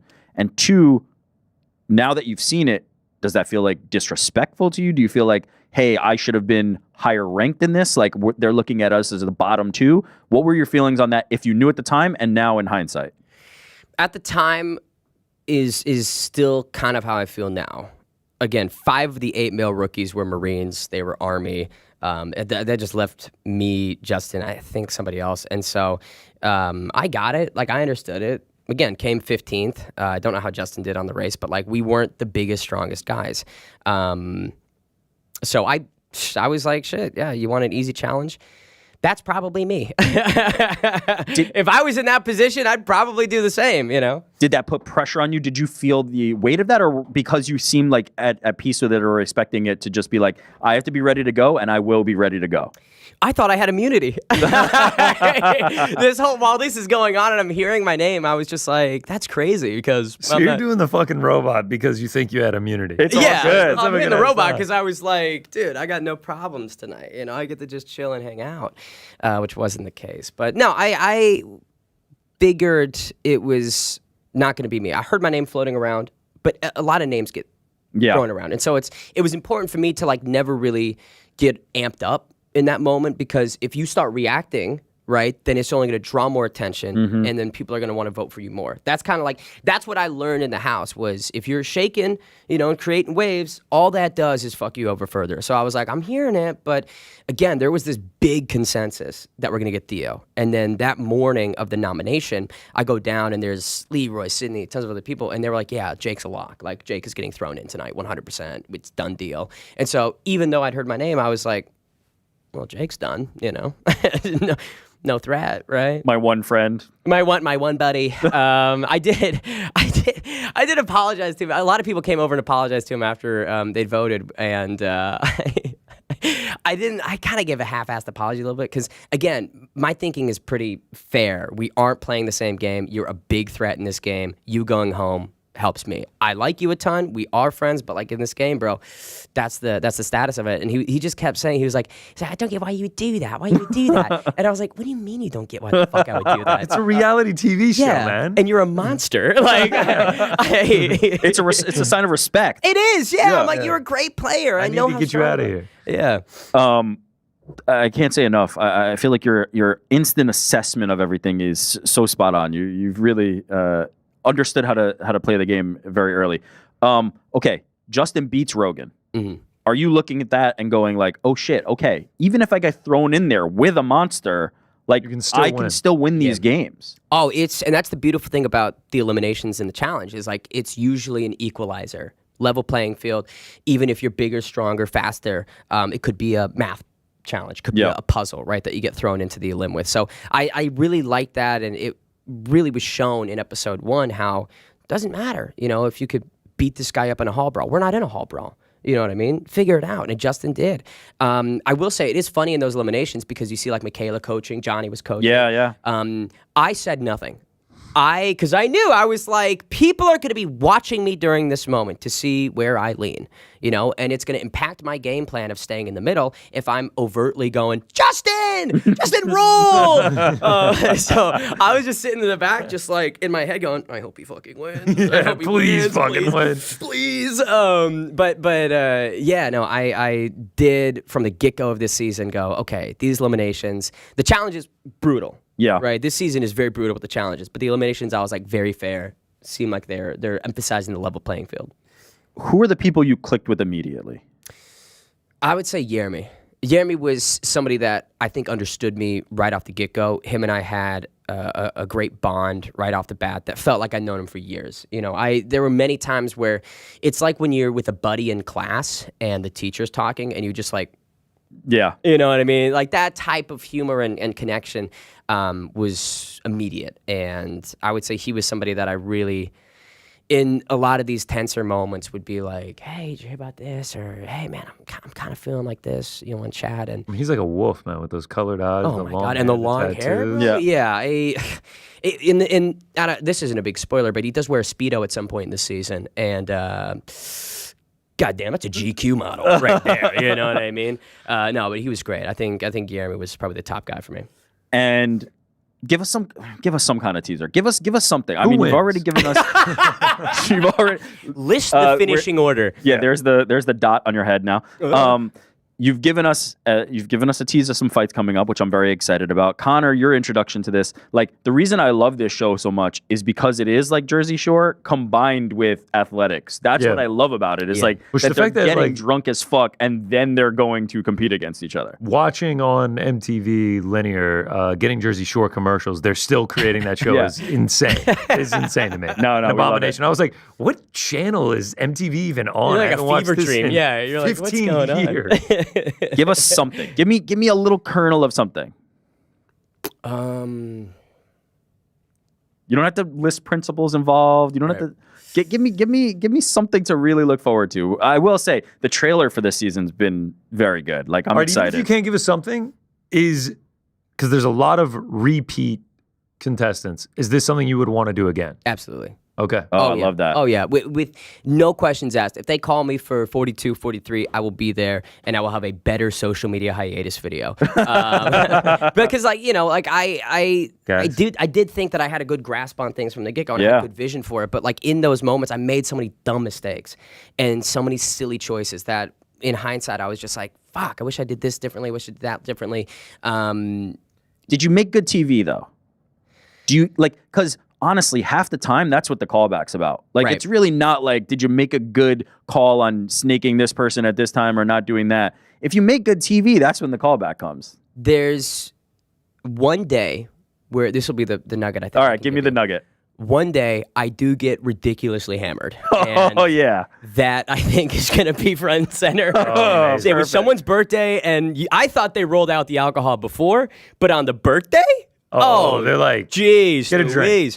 And what sucked about this, the funny story in the future, because I don't think they'll show this, you get to call back once every 2 weeks or so. You get a little 10-minute phone call. And my girlfriend, she had written this very nice letter to me, and she's like, open this on the plane. And I was like, okay, so I open it on the plane. I'm sobbing instantly, right? You're beautiful. The last section, though, is watch your alcohol intake. You're kind of stupid when you're drunk. and I was like, fair. And so this day, the birthday, where I'm gone. I have a green wig on. I'm calling myself Jasper, a Chilean hooker. And the PA comes up, and she was like, hey, your girlfriend's on the phone for your phone call home. And I'm like, again, in this whole outfit and mode, and I just was like, can we do it tomorrow? hey, how you doing? So I run up, throw everything off, and then, the only thing in my mind was the last section of her letter was watch your alcohol intake. Yeah. And the first thing that she's going to see from me is beyond plastered. Yeah. And so, we start this FaceTime call, and within probably 0.8 seconds, I was like, it's not what it looks like. Oh, wow. I was going to ask if you hit it well, but you gave it up right off the bat. Oh, I couldn't conceal it. Couldn't conceal it at all. Do they not, how are these calls home? Because we've seen the calls home. How are they not better coordinated? How is it happening in the middle of you drinking for somebody's birthday party? Part of me feels like that one might have been intentional. I was just going to say, I feel like this is intentional. Yeah, they were like, just to create as much drama as exactly. possible. Yeah, exactly. That's devious. Which, All right, last question about it. Does this make you want to do other reality TV shows? Because a lot of these people come from Survivor, Big Brother, shit like that. So you want to do more reality TV? I would love to try and, again, make this one of the side things that I'm involved with, right? And bouncing around, reverse engineering it a little bit, getting the chance to taste a Survivor experience or being in Big Brother, to the point of, do I make good TV? I do think I make some pretty solid fucking moments. And I think that could buoy me into opportunities, but it also could not. It's so hard to get casted on these shows, and there is such a specific thing that a lot of times they're looking for seasons on any show. So if it is a one and done, it's a one and done, but I do hope that this is the beginning of something more in reality. This guy's TV. full of shit. He's already casted for some other show. He'll be on Survivor season 148 or whatever they're coming up on. I will be watching. I'll be watching the entire season now every Wednesday night. I think I'm done. I think I'm going to tune out now. That was it. 40 seasons in. I'm good. First episode, you're done. You get your Make-A-Wish moment, getting to interview someone from the challenge right the day before your birthday. The day we started this show, you were like, I just want to get someone on from the challenge. Who fucking knew it'd be? Bane Davis. You made my dreams come true. Come on, Bane. Is this your response to Bananas doing his press tour? I saw him at Rolling Stone. I think I saw him at the Breakfast Club. This is your response. This is the I'm counter. going on the Boys in the Back. This is the biggest show in all of New York City. In the world, yeah. So...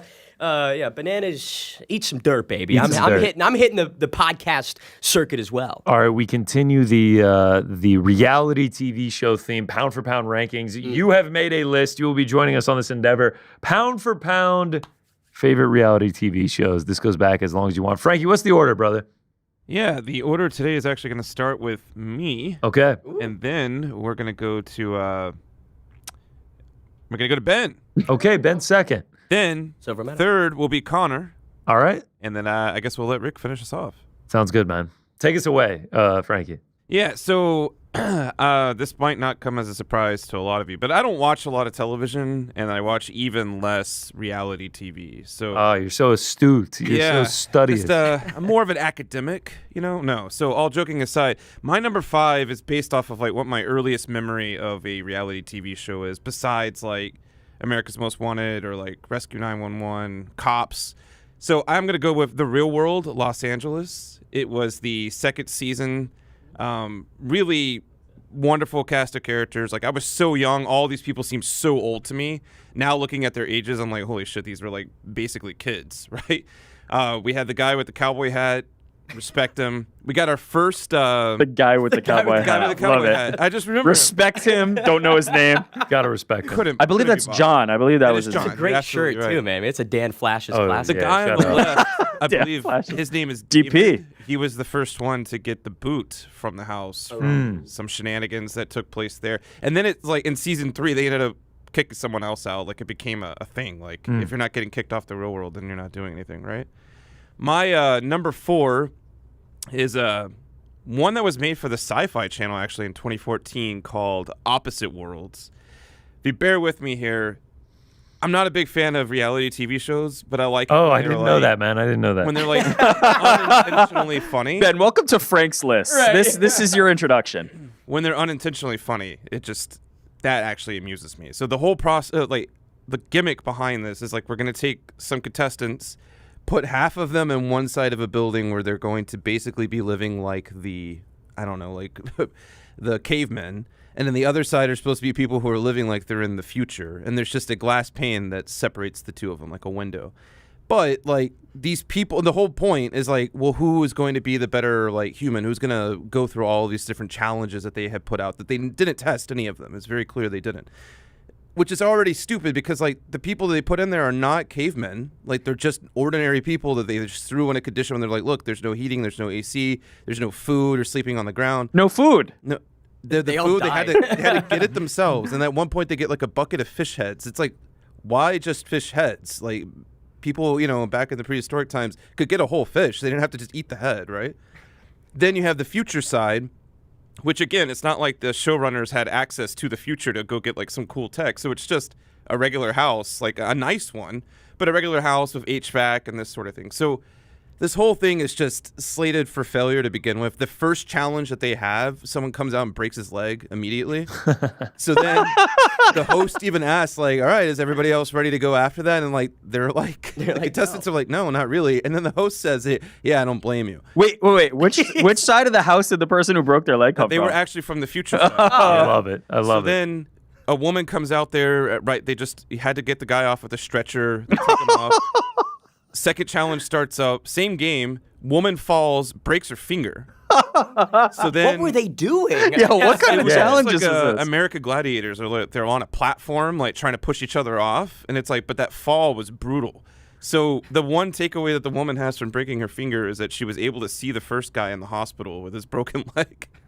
Then he has to come and like tell the whole show that he's leaving and he has to go home. They send him back. Yeah, and they only know him for like a week, so they're all like, "Oh man, sent him I'm back. so gonna miss you." And they're like, "Are you feeling all right?" And he's like, "No, my leg's My broken, leg's broken. but I appreciate it." And he was like, "Anyway." So If this is number 4, what the fuck? yeah, I know. I wanted to give a shout out for it because it is extremely humorous. Opposite world, shout we have out. one more picture. This is the guy who ends up winning. Okay. He was a firefighter from Staten Island. His Yeah, name is buff. Frank. Shout out. Yeah. He ends up winning one of the competitions. I'm going to assume he's from the future side, by the way. He started on the future side. He gets sent over. No. Okay, so sorry. He starts on the prehistoric side, and there's a point in the game where you can actually like Red Rover somebody and like get them to come over. So he actually goes over to the future side. Then he's supposed to go back over to the prehistoric, and that's the part in the show where they actually swap sides. So this dude was in the future side for 10 out of the 12 weeks they were supposed to be in. Love it. So he was in like peak performance the entire I can time. tell by the all-white getup. That's very What futuristic. you don't actually see, just he's- owns that. He's lugging a tomato at someone's face that's wearing goggles, and he lugs it so bad that you could hear it pop. And everyone's like, all right, I'm glad we have those goggles. No, this is Opposite Worlds. Those goggles are made like shit. They broke and cut the guy's eye, and he had a scar for the rest of the thing. This dude wins a competition. They put him up against like a petite girl for like a labyrinth. They're like, all right, this guy basically looks like a minotaur. They're like, go chase her down. You've got 5 minutes. He does it in 12 seconds. And then proceeds to like celebrate for 5 minutes, right? And the host goes up to the lady and she's like, I'm so sorry that happened. And she's like so annoyed. Like, why did you guys have me come out there against this beast who just ended it? All right, moving on to my number 3. How many You seasons just gave did the this most go? in-depth breakdown of Opposite World. I was like, how is he still fucking talking about this show? Real World LA. There's a guy with a hat. Never even heard of it. I like this guy's hat. us the Now let's take entire it to Class lore. Struggle reality TV. All right, number 3, Frank. Number 3, Oh, fuck. it's the Great British Bake Off, otherwise known Hey, here shout as out. the Naturally. Great British Baking Show. Again, not a fan of reality TV show, but the wife puts this on. I give it some attention. I feel like in the back mean- we have some other fans of this, right? Like, isn't Absolutely. Jordan, Andy? Yeah. Okay, yeah. They're giving the thumbs They up. all love it, and we talk about it. I could see the appeal of like watching reality TV shows of people that you have to see every day, but it's not my thing. You are you're the guy that hates wrestling and wrestling fans, and like anytime it comes on, it's like I can't watch this. I don't know how anybody Yeah. does this. You're picking But up on about it, huh? but about reality TV. Every time you mention a show, Hate it. I don't Hate watch it. reality TV. Ben, guess thanks I for can joining see the us, you appeal. piece of shit, because you're on reality TV. Number 2. Yeah, my number 2 is Mythbusters. That's a good one. Yeah. I'm not gonna lie, I really like the concept behind this. The amount of episodes that I've seen the full thing of is 0. I've just seen like Oh, clips. for fuck's sake, Frank. We get really it. You good. don't like the shows. We get it. I'm not sure you're really understanding that. But number 1, and I have watched all of these, and I recommend it to everyone here to watch them all as well, is Taskmaster. This is, Great one. So good. Andy's over here in my ear saying it's so bad. It's so bad. Some It's so people bad. don't get I'll say it it. on air. Goes right over their head. But I've never heard of it, but shout out. You've Yeah. never heard of it? Nah. Oh, it's great. Thanks. Oh, you're a got big a- reality show guy. God, the most recent season's got Jason Mantzoukas, yeah. Yeah. Lucas. Yeah. How far along did you get, Rick, on that one? I haven't started yet. Yeah, Been well, watching the challenge. When you do, you're going to be quite pleased. So, briefly, for those who don't know, it's just a group of comedians that get together and they like set up different tasks that they have to do in like a private camera, and then they watch it all and they kind of dunk on it. It's a lot of fun. Impractical Frank- Jokers. Basically that. Yeah. Frank, these lists are very personal, and far be it from me to criticize. You're already. How is number 4 not number 1?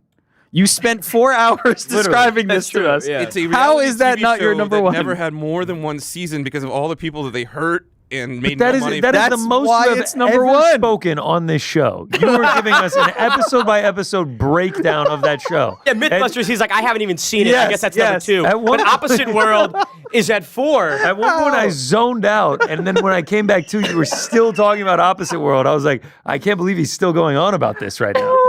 And it's number 4. That should have been 1. I want another season of Opposite I was World. going to say, I would think you we go could on? make it I do. Well, it doesn't sound A lot of people don't fun. come out. Yeah. If I get the Number future 2, side. he was like, I've actually never even seen a full episode.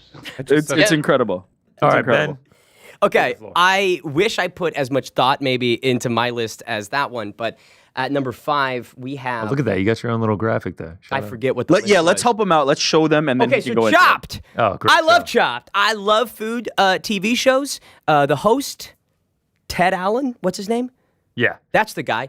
Ted's great. Love Ted. There you go. Mystery ingredients, always something goofy. My favorite thing was during the dessert round, everybody would rush to the ice cream machine and just make like a random ass ice cream.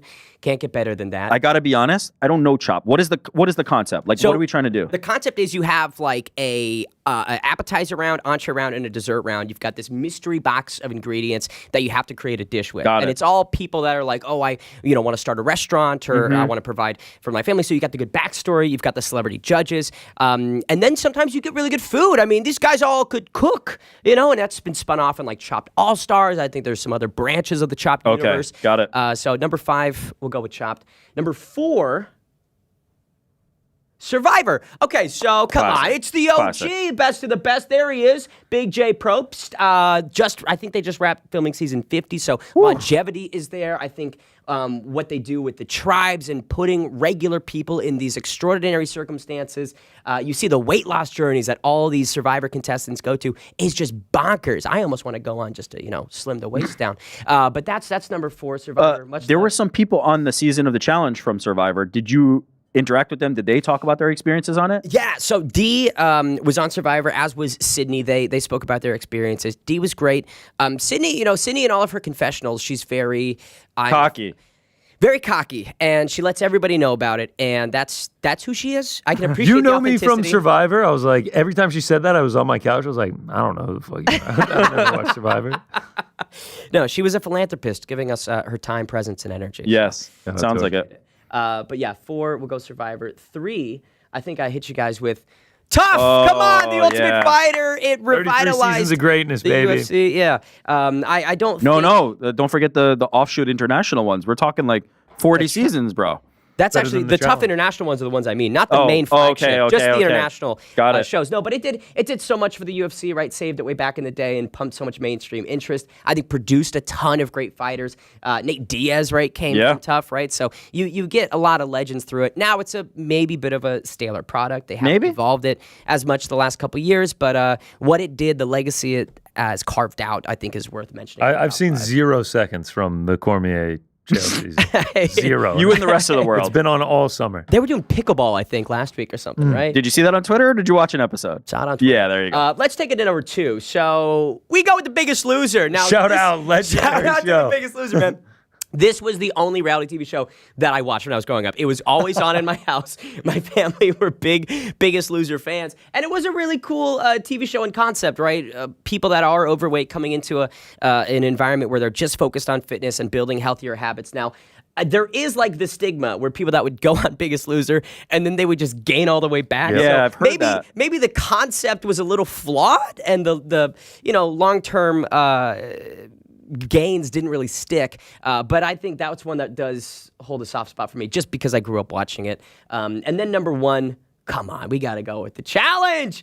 Baby, it's the OG.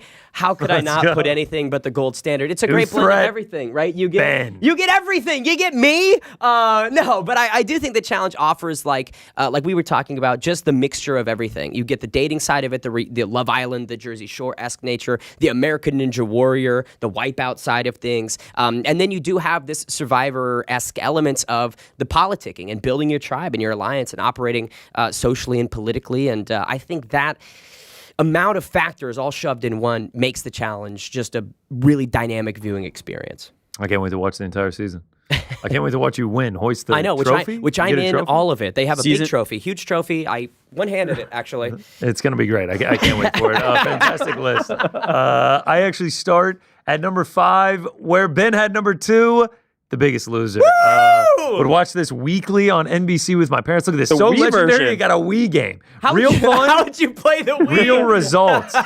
Yeah, baby. It was Am I compatible crazy? with your Didn't they balance used to have a board. Wii scale? Do you just like step Yeah, on the that's Wii what it scale? was. Yeah, look at that. Like you'd come in, Do we have an after photo of this Big- crew? you get your shirt, Biggest Loser. Look at that. You get on the scale, like God damn. giant dramatic scale. You lose all this weight. Oh, I thought that was before and after. Whoops, my Bob and Jillian. bad. Whoops. Bob and Julian, how can you Oh not? yeah, legendary. Look at them. Look Oh, at them. Jillian Michaels is from The Biggest Loser. Oh yeah. I love how like this is like the photo of like peak fitness in Yeah. like 2003. Now Yeah. this is just like normal ass average person. All right, let's not. Come on, they're in pretty good shape. Come on, They're chill in out. pretty good shape, but I'm talking about 2025 standards. It's like Yeah. scroll on Instagram. It's just like you have to be absolutely jacked out of your mind.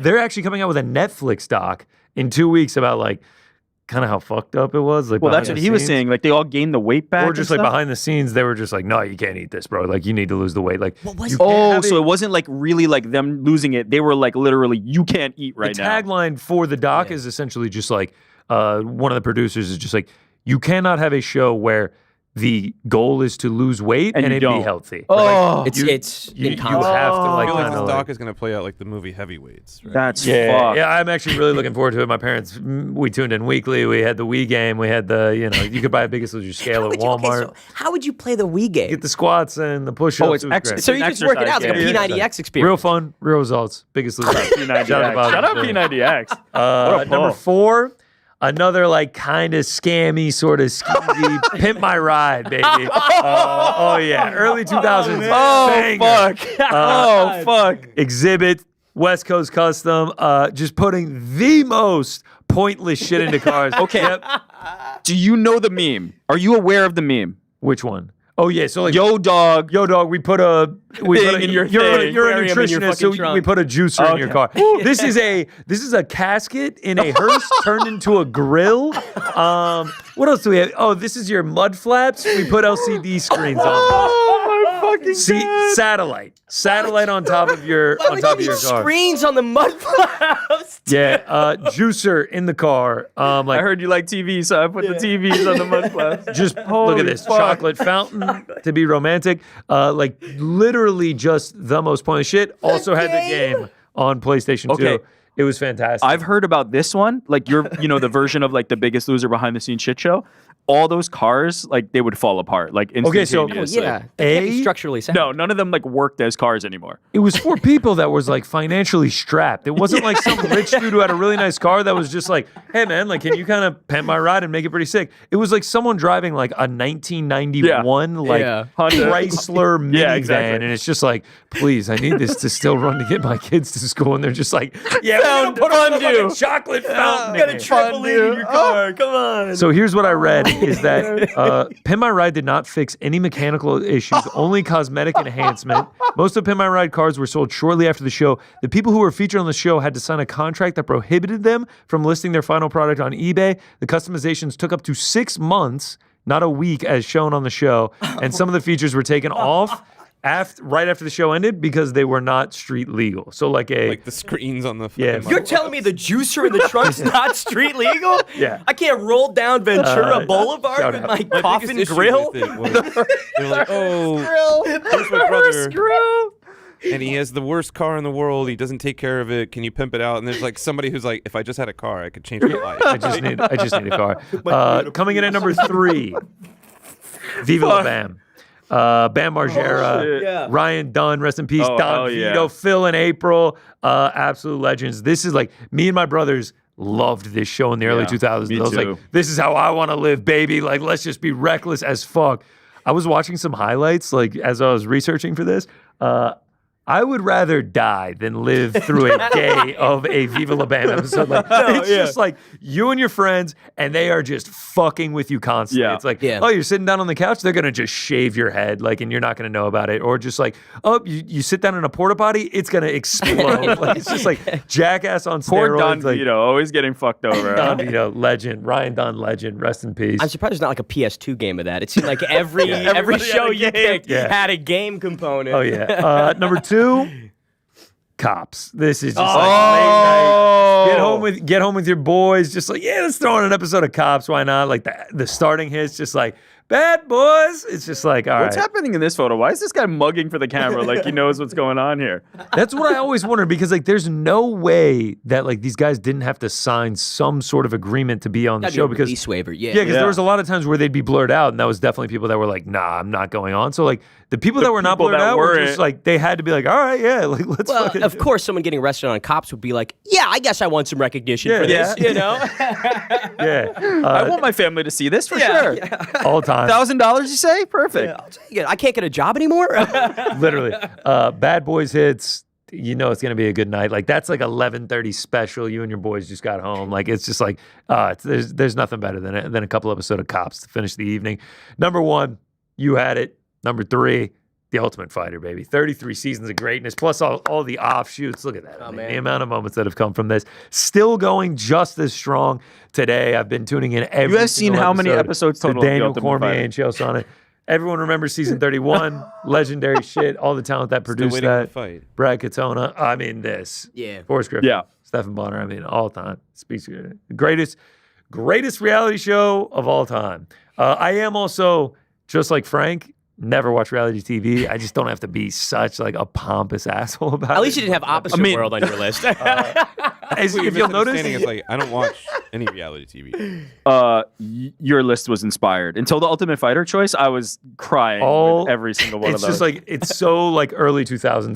It's like, fucking, yeah. it's perfect. Mine is, I feel like mine is too serious for this conversation. Like, you guys have gone in such a fun direction, but I will get through it. Number 5, Kitchen Nightmares. This is my introduction to Gordon Ramsay. Unlike Hell's Kitchen, which I think was more popular and more people saw, where he's just chewing out his own chefs.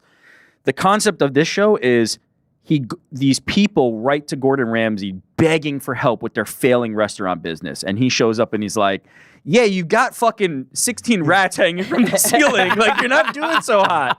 But the worst part about this show, beyond just the fact that, like, Gordon Ramsay is actually trying to be patient, like, he's kind of opposite the Hell's Kitchen character. He's trying to help them, is he would tell them exactly what to do. This man who has run successful restaurants before, they have begged to come, will come and say, this is what you need to do. Instead of serving lunch at this time, you need to do this, blah, blah, blah. And these people will fight him tooth and nail to the death. They will never take his advice. I think you mentioned this. This is like the offshoot of Hell's Kitchen. It's like opposite. My mom loved this show. Oh, like, it is My mom was fucking always brilliant. like, no, not Hell's Kitchen. Kitchen Nightmares. It's just crazy, though, because it's like you go through the whole casting process to get Gordon's input and his insights. That's it. And then you just sit there and you go, yeah, I don't think that's correct. No, though. no, You know, it's it's so like, what? crazy. He's crazy. He's like pleading with them. He's like, you called me here. I'm telling you what to do. You have done it this way and failed. Please just listen to me. And they're like, What if we don't, though? no, Yeah. no, I'm good. See you later, Gordon. And like, there's some episodes where he tries to fight through it and like at least gets them to some. And then there's some where he's just like, I can't fucking do this. I have to leave because you people will not listen to me. And what sucks is like the closing shot of some episodes where it's like they foreclose 6 months later. Yes, You know what I mean? always. They rejected all the help Always. and they're gone now. Always. Number 4, iconic television. I'm surprised nobody had it, if I'm being honest. Jersey Shore. This was seminal. This was like a turning point in reality TV, I believe. Like it capitalized on what the real world did so well, but added this sheen of just debauchery that we had never seen before. This had like serious cultural impact. Mainstream, like people I was wanted in middle to be school that. when this came out, and like everyone watched Jersey Shore. You would come the next day after an episode aired, people would be talking about it. GTL. Like, oh my God, GTL, cabs are here, fist pumping, Ugh. like everything like that. Like they're getting made fun of on South Park. Like that's how big they are. Like actual cultural impact in America. And it's this small section of people that very specifically live on the Jersey Shore that are exactly like this. Like they are these people, and this became American culture at a certain point. And you got to think, like, if you live in New Jersey and then this becomes the entire perception Oh, yeah. every yeah. day, you'd be sitting there going, fuck these guys. There Dude, were ruined New reports- Jersey. There were reports of people who lived on the shore that were just like, we cannot wait for these people to leave. We yeah. hate them. We despise them. New Jersey was already kind of ruined. I mean, it just like has a bad rap. But like, there are a ton of people, us living in the Northeast, that go and vacation at the Jersey Shore. And when anyone says that, I'm just like, I just chuckle. Like, I'm just like, oh, nice, going down to the Jersey Shore. Sick, man. Yes, but iconic television produced, as you said, so many cultural moments. I mean, the note lives on in infamy forever. Number 3, this one is a little bit of a deeper cut. I'm not sure that most will have appreciated this one, but at the time, and for me, it's one of the pound for pound funniest shows that's ever existed. It's called Nathan for You.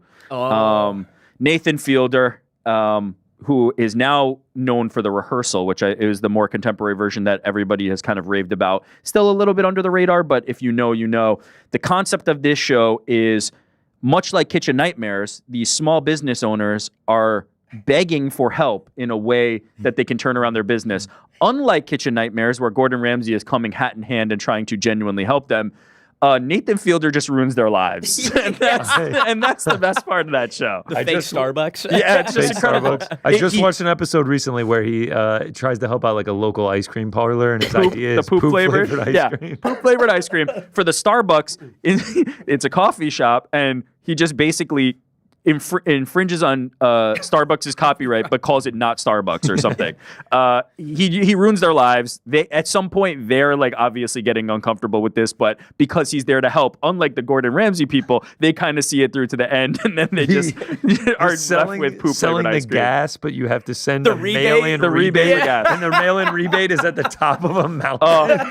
I love that you guys respect this choice because it's an incredible one it's for me. amazing. It's one of the funniest things. The Rehearsal is also great. Different kind of vibe on that one. That's but like an Nathan actual for show. You is legendary. I mean, the season finale, I think the series finale of Nathan for You is he's doing magic in the park and he has a timer to drop his pants in front of children and can't. He's just next level. Okay, number 2.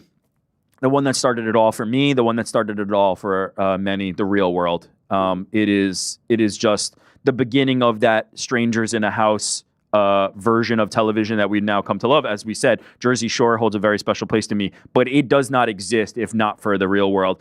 Some of these pictures are from some of my favorite seasons: New Orleans, Las Vegas. Oh, so they do many different others. cities. Oh yeah, it would. I believe the first was New York. Yeah, and the second was Los Angeles. And Los Angeles. Austin was a great one. That Know a one lot about spawned the- West, I West. think it's Key somewhere, West was right? Johnny Know a lot Bananas. about the real world for never Early watching reality 90s. TV, bro. I was like 6. So is that a thing that you were watching or not watching? It's I'm like not. I'm the not. shit you're exposed to. You're not even like consciously aware of what. Got goes it. on. Line. Real world goes triple platinum in his household. Yeah, For sure. sure. Real World Key West. Shout out. Key West, Johnny Bananas on that Key West season. All right, I don't think I need to say more about the real world, iconic television. Number one, Ben said it perfectly. It combines all these. It combines every element. It does it all. It is the challenge. There is no better television program. I'm not talking reality television program. There is no better television program, period. It has all the drama, as Ben has revealed to us today. All genuine. The producers are not meddling with this. D1 Glazer. Yeah, you could call me a D1 Glazer. You can call me a D1 Glazer all you want. I will glaze for the challenge all day.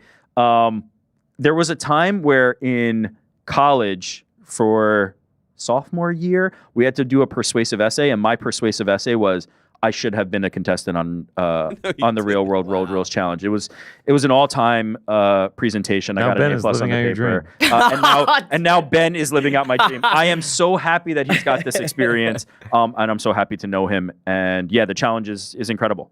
It's funny because nobody knew the challenge when I was mentioning Yeah. right, to my family and friends. Nobody had fucking heard of it. I was in the And DMs. so- Only immediately, reason though. I've heard of it is because he's like obsessed with it. Yeah. Like from It has a Venom. very it's like obviously guys like Johnny Bananas have gone on to have like a wider ranging career than just the challenge, right? He's known for the challenge, but he's hosted shows and done all these things. The audience is very niche. It's large, but it's niche, like MMA, maybe, like kind of for a comparison. But the people who are fans of this are diehard fucking fans. Like you will not find a challenge fan who's like, yeah, kind of like it. No, you fucking love all in it. or all out. Yeah. Yeah.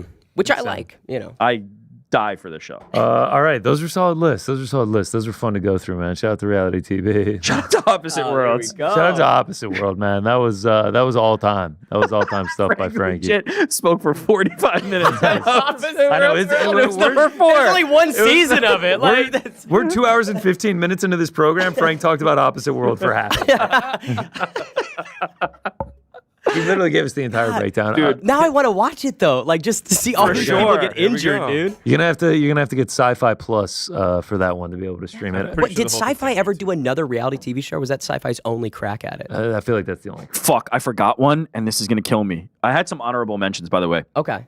I Love New York, Flavor of Love. Those were like the Love, dating shows at that time. I Love New York coming from Flavor of Love. Shout out Tiffany Pollard, one of my early crushes. She's the best. Hell's Kitchen, The Surreal Life, which was like other reality people in a house. The Simple Life, which was the Paris Hilton origin. A lot of lives. The Osbournes, Traders. Osbournes. The Traders is great. The one that I just thought of now that I should have had on my list that I fucked up is an MTV show called Fear. Do you guys know about the show Fear? Not Fear Factor. Not Fear No. Factor, not Joe Rogan Fear Factor. Fear was a show where they would take these people and drop them in haunted locations, like insane asylums, completely powered down, nothing. And they'd have them rigged up with infrared cameras, pointed face on, and they're walking through these places. They hear a pipe groan, and they're just like shitting their pants. They have to go do challenges where it's like, okay, sit in this empty grave for 45 minutes and see if you can handle it. And it's just like literal torture for these people who are very susceptible to the idea that there's creepy crawlies out there. Because I'm such a fan of horror and all this stuff, it made my life, but the people's reaction, feeling like they were going to get killed by a ghost at any moment, was incredible. My only honorable mention is Run's house. Shout out Rev Run. I think Bathtub, typing on the BlackBerry. dude, anything that Bear Grylls did, I guess I forgot. Oh about yeah, for sure. was a Shout out. He had an era. Mid 2000s. Oh, Dirty yeah. Jobs, Mike Rowe. Oh yeah. That probably should have made my list. I'm not gonna lie. He's a legend. That was legendary. There's been so stuff. many. There's been so many. So many reality TV. None as Surprised good as no one Opposite had World. a bully beatdown. Oh, That would have been a good one, One Jordan. Court. That would have been a good one. Is Judge Judy like reality? Absolutely. That's right. I think so. Yeah, I'd count that. Yeah, Is shout there a out. Judge Judy video game? Is Jerry Springer reality TV? That's more of a talk. What would the opposite world be? You just get injured and like You have to You start raise playing your eye. eye. Fuck. All right, It Frankie. would be like you have to go home with a broken leg. Yeah. That's the opposite. You actually have to It's break your leg basically in real Oregon life. Trail. God, You just imagine die that and guy's you're like- friends and family. They're like, "Oh, you're going on a sci-fi reality TV show. It's gonna be so much sick. fun, dude." Goes back, you know, in a crutch, Broken leg. It's out. We got any voicemails, Frankie? Wow, we got a graphic for it too.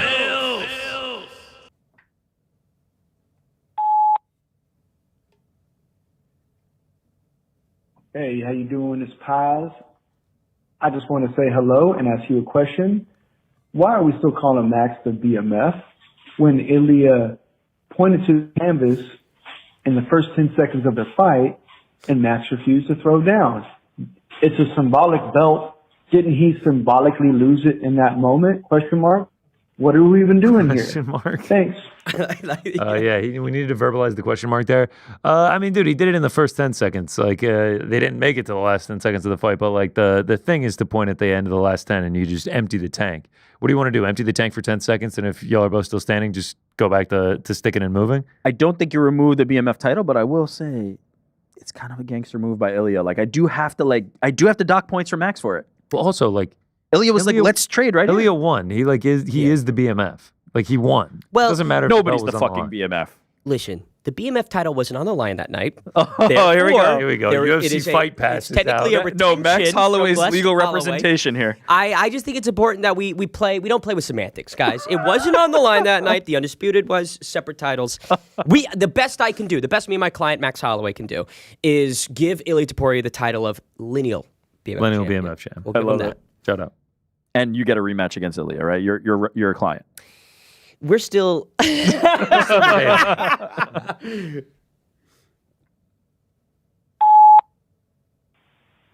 Fellas, what's going on? It's Alex from Alabama. What's up, I Alex? was just down here at Panama City Beach Oh, with the fuck yeah. family. Had to sneak up to the condo, smoke a fat doink, you know what I'm talking about. But this had me thinking as I was listening to the boys in the back. Yeah, brother. What were you guys' go-to vacation spots? But I do have a caveat here. I also want to know what's your favorite family vacation spot, but you got to add in the party vacation spot. Okay. Okay. You got to add in the one that you pack all the boys in the vehicle, you take them down, accent is you incredible. load up on the drinks, Yeah, and you this is come Alex back from Alabama. hungover as definitely in Panama possible. City. But also, I want to know the family spot, the one you load up the kiddos, take them, family fun, 3, 4, 5 days, no drink, no smoke, no nefarious activities there. But, yeah, I love everything you guys doing. Keep it up. Keep grinding. Love it. Frank, you're the man. Wow. Fucking shout out, Frankie. Alex. Love it. Shout out to Total opposite Alex. worlds, man. I actually have to say he's in Panama City, Florida. I grew up my entire life going to Panama City, Florida Okay. twice a year because my grandparents lived down there. 4th of July, Christmas, every single year. Maybe a couple of times in between. Would have to spend like a week there. Panama City Beach, Florida is like, it's like reality TV. It Crazy is shit down there. Oh, it's trashy, bro. They actually had to ban alcohol on the beach during all of the months that college spring breaks were. It was so intense. So I went there a lot. Shout out to Coyote Ugly. Shout out to Pineapple When's Willie. the last time? Funeral Sometime. last Oh, year. yeah. So probably the last time I'll have ever gone was last year for the grandfather's funeral. But went all the time. Okay. growing The up. T-shirt for? Tan fannies, Yeah, tan topless. fanny, Yeah. Oh yeah. Disgusting. It's a topless bar? It was a strip club. Got shut down for having underage dancers. Oh, fuck But, Christ, Louise. I never. Jesus Christ. I only went there one time. It was always a running joke with That's my what they always- with my family. I was a kid most. Are you on a list? So always went there growing up, like, and we would see like, oh, Tan Fannies. Like, it was just such a ridiculous name, and it was like the shittiest, most rundown building. Turn 18, and then we're down there for Christmas. You didn't need to. Apparently. You could have just fucking 100%. I could have been dancing. You could have been working. Yeah, you could have been making money. Turn man. 18 and like I was like, Dad, for Christmas, I just want a T-shirt from Tan Fannies. Can we go? And he's like, all right, yeah, sure. So we go on Christmas Eve into Tan Fannies, and like these people are like eating chicken fingers at the bar. Like the dancers, they perk up. They're like, oh, you guys want to dance? We're like, nah, we just want a T-shirt, please. How to Train Your Dragon 2 is playing on the TV in the corner, and I was just like, the state of this place. And still to this day, I have a shirt. It's like airbrush tan fannies with like a big woman on it. Like, I'll have to wear it one day. You talk about pops. When we have like a family get together and I wear the tan fanny shirt, everyone's like, yeah. Okay. I actually still have the newspaper from when it got torn down. So I got to be shout out to completely Panama. honest. Important that I note this. We're going to set aside the underage girls part. Set that to the side. Yes. Yep. Tan fanny sounds like a fucking great time. Like, I would have It loved was to know. absolutely ridiculous. Unfortunately, if you Google it now, it just shows the like concrete slab of where it is. I'm sending Jordan a picture of the building. It was like the most. Don't send them the other ones. It was the From most inside tan decrepit- fannies. We're gonna get in like trouble. it was like Strictly exterior shots. yeah, it was a tough scene. I guess work computer. I probably shouldn't be looking up tan fannies, but like the name and everything was all time. So You're here for when he gets fired. so my vacation spot, I both love family and debauchery, because I would go there for. There it is. Look at that beauty. Oh my Shout out to God, that tan looks fannies. fucking horrific. Horrific doesn't begin to describe it. It was. I couldn't imagine rolling into that spot. It was an absolute dumpster. Imagine being a kid working there. How scary that must have been for those kids. I just finished my homework and I'm already back. I know. I've got algebra 2 later. After I'm done ripping this lap dance, I gotta go do some homework. Yeah, so shout out to Panama City. Holy Always near and shit. dear to the heart. Holy PCB. shit. Wow. Wow. I don't even know how to follow that. I like Hawaii. I don't. Yeah, I'll roll the dice in Sandpoint, Idaho. There you go. Really? Sandpoint, that's a gem. That's a gem up north. Because of the what? Like the scenery? Like what is it? So you've got this amazing I'm spoiling it. I'm ruining the hidden gem that is Sandpoint. But you've got this great little town, super small town vibes, red bricks everywhere. And then you've got Lake Penderelli, beautiful lake, big lake. People are building castles on Lake Penderelli. Holy shit, okay. They run out of money, though, halfway through the castle. And so there's just a lot of unfinished castles. Holy and so you're shit. boating by and you're like, all right, so he's got this, trebuchet or whatever, and then he, went bankrupt. But This is Idaho? this is Sandpoint, Idaho. 90 minutes east of Coeur d'Alene, I think. So you fly in. Can you go into the castles because they're not finished? Like, or Not are they going legally. to finish them You could eventually? get in Legit there. castles. Right? They didn't finish the doors. You could probably get in Holy there. shit. But there's nothing there. Crazy. Shout out. Shout out Idaho. Hawaii and then Vegas for the non-family. Shout out potatoes. G'day, boys in the back. up, Marcus brother? from Melbourne, Australia here. Shout out Melbourne. Shout out JDM. Shout out Volk, JD. shout out Bobby Knuckles. Shout Good out luck Volk, this shout out Bobby weekend. Knuckles. Ooh. Hopefully by the time this is read Tough back. shit out. Yes, little He's boy. one. Quick one. I I love the Rushmore Little pod you late. guys do. Can we get a Rushmore of maybe short notice fighters? Win or lose, kind of result aside, just guys that, Dana would have on speed dial once the card breaks down at the 11th hour. That'd be cool. Thanks, boys. Keep doing what you're doing. This pod for me, over here, it drops on a Friday morning, so it's a perfect way to run Hell it in the yeah. weekend. So Appreciate thanks you, brother. again. Cheers, boys. Cheers to shout you, out, brother. Lene Kakua. Go Irish. Go Irish, brother. Thank you. Shout out to Melbourne. Yeah. Yeah, that's actually a good list idea.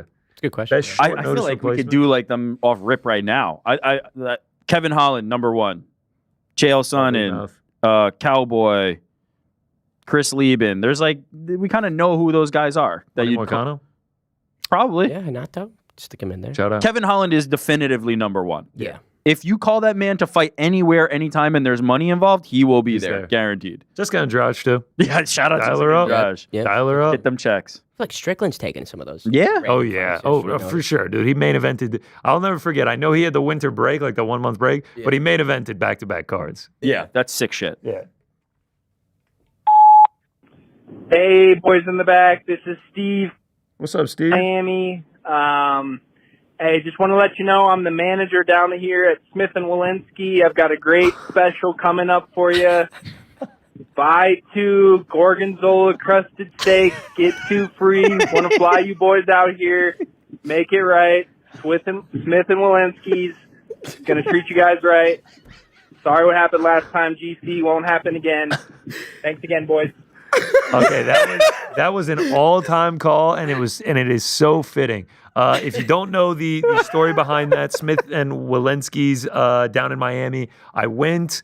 I ordered a steak. The guy was like, "No, man. Like, you're not gonna like that. All the customers haven't been liking that one." I was just like, "I don't know, man. I think it'll be fine." He's like, "Nah, man. Like, you should go with this steak." I was like, "All right." And he's like, "Get it gorgonzola encrusted too." I was just like, "For real?" And he's just like, "Yeah, it's great." I was like, "All right, dude." So it comes with like a thick, like 1-inch slab of gorgonzola on it. I housed the entire thing. At this point in time, like, I'm not drinking. All my friends are drinking and everything like that. We go out, we have a good time.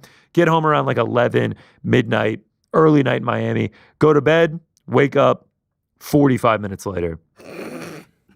Horrendous diarrhea. Yeah. Immediately start vomiting. I go from 1 a.m. to like 8 a.m. Just like probably yacked like 15 times. At one point, hopefully he's not listening. It's the same guy that asked out Dakota Ditcheva in the story. Yeah. I'm at his grandparents' house. At one point I'm in the shower. It's coming out of both ends. It's a horror They don't scene. know that you blew it up yet? Not in the shower. Not in the shower. This is Shower's tough. It's a horror scene. I'm still to this day like scarred to where like if I start getting nauseous, I'm like, no, this can't be happening again. Like that's how bad it was. The next day I'm like so dehydrated. I had to move my flight. I couldn't fly home. It was actually hell. Like that's why when a couple weeks ago Ariel comes in and he's like, "Oh, I had food poisoning." I'm like, "How are you even breathing right now?" Like I was like on death's doorstep. I was like, "I just need some water," and I would take a sip of water and just yak. It was like whatever happened absolutely killed me. But that's perfect timing because I'm getting on a plane in 4 hours to go back to Miami, right next door to Smith and Walensky's. Are you going to take them up on the offer? Absolutely not.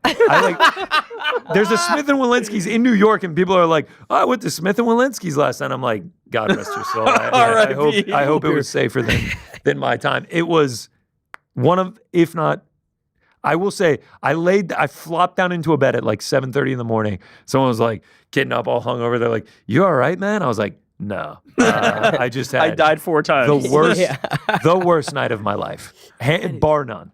So yeah, shout out to Smith and Walensky's.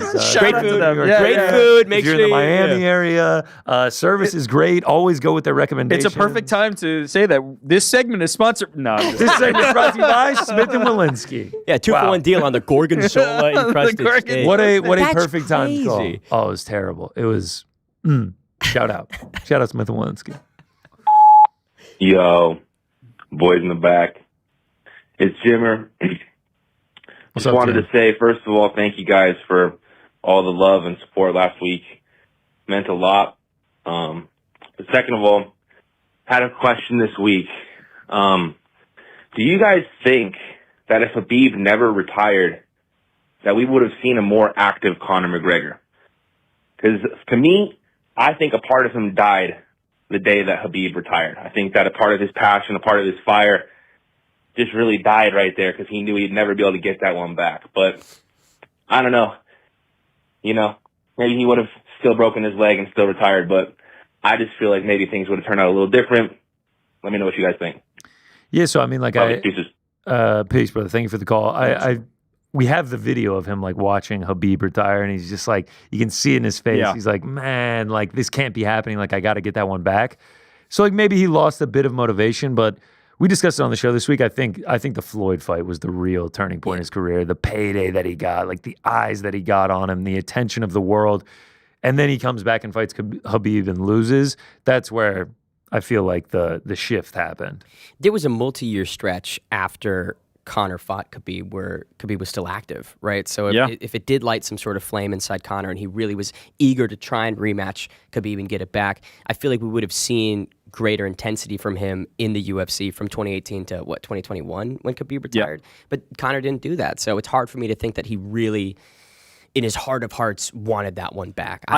I do think they would have tried to make it though. When Dana was making that hard push for don't retire Khabib, I think that fight would have happened. There would have been a number 2. Now, does he lose number 2 and then we're in the same spot that we are in now? Probably, like very likely.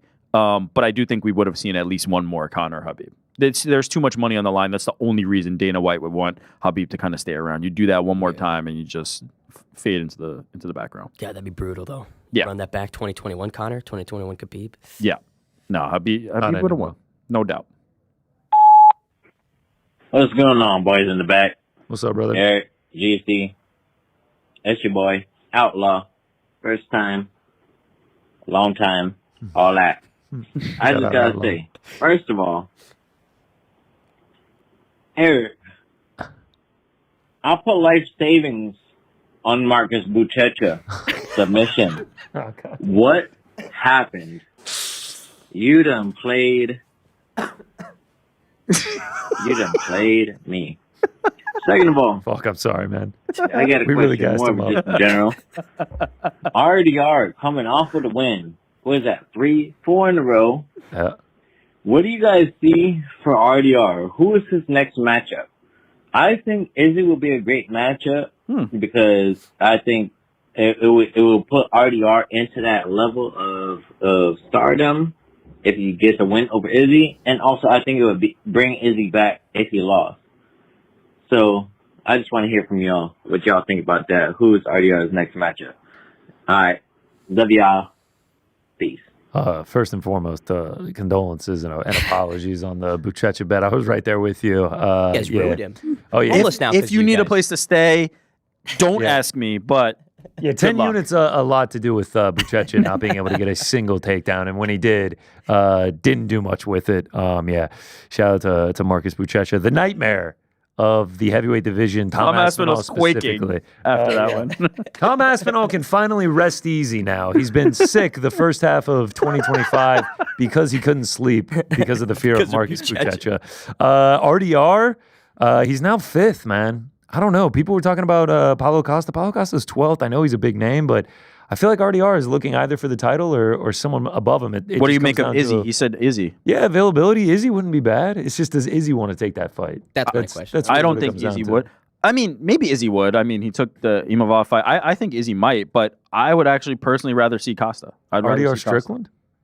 If Sean hadn't stormed the cage at a tough enough event and punched a fighter, then maybe that would make the most sense. Yeah. I do think Sean and RDR does fit the bill, but that'd be a fascinating Feels one. like RDR is going to be open for anyone. Yeah. Let's do Bo Nickel again. RDR Bo Nickel too. Not according to the fake Twitter though. The fake Twitter seems more game than RDR. Yeah, they got my ass. That got all of our asses. Shout out. Shout out to fake Twitter. Shout out to the guy behind it. Shout out to Shout out Ariel Helwani. What's next for Glenn Poirier, actually, now that we're on the subject? Glenn had a really seismic clash with Umar Nurmagomedov booked for UFC 318, but he had a tibula tear. And so he's out of competition. Yeah, tough to come back from the He tore an entire bone. Whole bone. Glenn Poirier. Supposed to be on the same card as cousin? As Dustin, it was brother? So this is what Glenn and I were talking about. Glenn, he was so excited about this opportunity because he would say, man, it's a send-off for my cuzzo, and it's my entrance into the big show. How poetic. One Poirier closes, another opens. And then he was having a gorgonzola encrusted steak, and his fucking tibula exploded. Got up to run to the bathroom and tore his tibula. Didn't make it. Wasn't able to fight on 318. Shit, tibula gone. So Glenn, I don't know what's happening with Glenn. I think we'll see. I think Umar's a good opponent. Maybe loser of Sandhagen and Marab will throw Glenn at him, but he'll be back. He'll be back. Shout out to Glenn Poirier. Oh, fuck. Boys, what up? Davis. Don Davis. Finally that time, the beginning of the PFL World Tournament Finals, welterweight and featherweight, headlined by Fad Gene versus Logan Storley. We've got Jesus Pinedo versus Mowgli Kadulayev. And that is one of the thousands of times I've said his name. Who do you guys have in Don the never main fucks and up either. co-main events? I am psyched. And speaking of things I am psyched about, first off, no fantasy fighters on my team competing this week, so that's a load off. Still dealing with getting the results overturned from last weekend, but we had some news. Sheikh Mohammed bin Maktoum bin Juma Al Maktoum has joined the PFL's global ownership group. We are excited to keep on building. He's the chairman of Alpha MDM Investments. Is that a real person? And Peter Murray's got a number of great things to say about him, and I'm excited too. You guys know this is my wheelhouse. This is my world. I hear the criticisms. Okay, I keep recommending these vintage games on hard-to-find video game systems. Well, I got something a little more mainstream, a little more up, maybe GC's alley, okay? Boom Blocks. It's a 2008 puzzle video game made by Electronic Arts. You've heard of them, for the Nintendo Wii, okay, mainstream, and the Nokia N-Gage. Oh, Maybe a little sweet. harder to find now, but it's out there. And on the theme of mainstream, this game was directed by filmmaker Steven Spielberg. You ever heard of him? Check it out. Let me know what you think. And keep having a great week and great show. Thanks, guys. Thanks, Don. Thank you, Don. And we can actually confirm from the PFL's website, Sheikh Mohammed bin Maktoum bin Juma Al Maktoum did join the PFL Shout out. League ownership group. Thank you, Don, for highlighting that. Thank you. We would have never known if it wasn't for you, Don. Thank you so much, man. Is that real? Yeah, that's real. That's real. That's real. Don Wait. never fails to disappoint. Hold on, though. What was the game? What was the game that he recommended? That was no. There was one time he recommended the walking game. What was that one? Yeah, it was like Tunnel 7 or something. Yeah, where it was just you just He walk. recommends these obscure video games, and one time it was a game where it was a walking simulator. It's just an incredible thing by him. I can't believe Don has time to call in, but I mean, God, it's a the big man. event for the PFL. Big event. so Needed a promo. to Needed a promote. promo. Shout out. Thank Shout you, out to Don. Don. Thank you so much for delivering the message, man. We appreciate it. Boys in the back, it is Kevin Holland Oates. Yes. Yes. Hello, What's up, hello. Kevin Holland? I'm looking forward to this weekend. I hope you are too. The one question I have Kevin Holland's in the chat right now. is, are you going to get the signed poster for Tatsuro Taira versus Hyun Sung Park? Highly coveted. The poster is incredible. I believe it's just them two facing each other and it says Fight Week. Really tells a lot. If you're not getting the signed poster for that, I think PFL Finals World Tournament 2025 main card, Thad Dean versus Logan Storley, there's some real value in getting that signed, 1,000%. putting that up in the game room. Something you could tell your kids about when you reflect back on your career, man. It's a big weekend of fights. I think we can all agree. It is a weekend of fights. Maybe biggest of them all. It's happening. Miggy and Ursel versus George Jarvis over it's in one of one, them. happening in the Singapore Indoor Arena. Nope. I lied. It's in Bangkok. It's in Lumpini, the Madison Square Garden of the East. I'm excited. I hope y'all are They all say excited. I that. hope you get the signed poster. I hope you get 3 signed posters. But for the moment, Frankie, add me on Pokemon Showdown, man. We need to run some doubles. I can get you a team pasted for you. You're gonna be fine. Oh, I got to burp. Excuse me. Thanks, man. Anyways, love y'all. Hope you have a great weekend, and we'll talk later. Thanks, Kevin Holland Appreciate Oates. you, Kevin Holland Notes. Oh my God. I mean, we got to get that poster, obviously. Oh, yeah. Boys, what's good? It's your boy Bodkins. Boys, I know when you get this mailman fighting league taken off, you're going to be looking for some talent. So let me give you a preview of my Bruce Buffer for your fighting league. And fighting out of the red corner with 3 packages delivered and 500 packages lost, Mike Pons! Or maybe you guys need an in-ring, post announcer. You guys are fighting like it was the last PTO day out there. Do you feel better winning this fight than you do actually delivering a package? Boys, I'm free. The cost is free just to promote y'all in this fighting league. So I feel like that's pretty good. Y'all have a blessed weekend. Check it out, y'all later. Bodkins out. Thanks, Bodkins. It's a good point.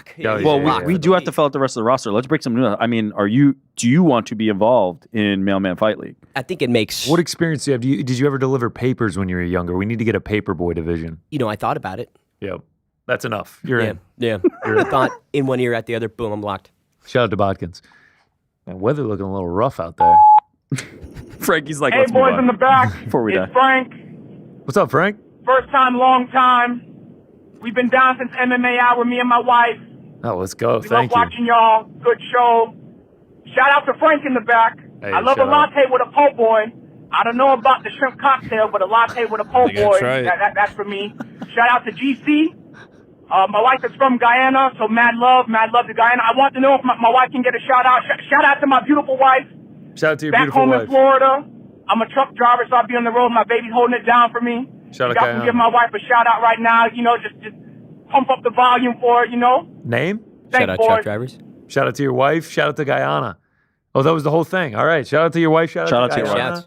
wife. That is fucking incredible. We had shrimp cocktail iced coffee. We now have po' boys and lattes. Both just guaranteed to get the engine rolling downstairs. Frank, can you hit the breaking news music, please? I'm seeing this here, first reported by Mike Heck of MMA Oh, Fighting. legend. Shout out, Mike. The UFC has parted ways with Martin Budai following Budai's UFC Shut Abu the Dhabi fuck win up. over Marcus Buchecha. Multiple sources tell Guilherme Cruz and I, Budai fought out his deal. The UFC elected not to re-sign the rank. Shut up. Can we reframe that as a win for That's Marcus Buchecha. That's Can we? Buchecha. Yeah, that's all Buchecha. Marcus Buchecha. That has Come to on, be a hit dub. those slips. Hit that DraftKings or whatever, you know. Martin Budai won on Contender Series and was 7-1 in the UFC on a 3-fight win streak. That's nuts. A ranked heavyweight. What did they... Hold on. Also, there's not much at heavyweight. You kind of need like Why a guy would like you- Martin Budai. I cannot believe they cut him. Budai had moved Well, up they didn't in the cut him, to be rankings. fair. Fought out deal. Okay. Did not offer new deal. Wow. They gave him a new ranking, and then they just... Yeah, he moves up to Said, 12. "All right, see you later." They were like, yeah, bro. That is unreal. Listen, you don't beat Buchecha like that. Don't you dare. Don't you dare. There's consequences. There's They're going to get rid of consequences for beating everyone so Buchecha. Buchecha can become champ.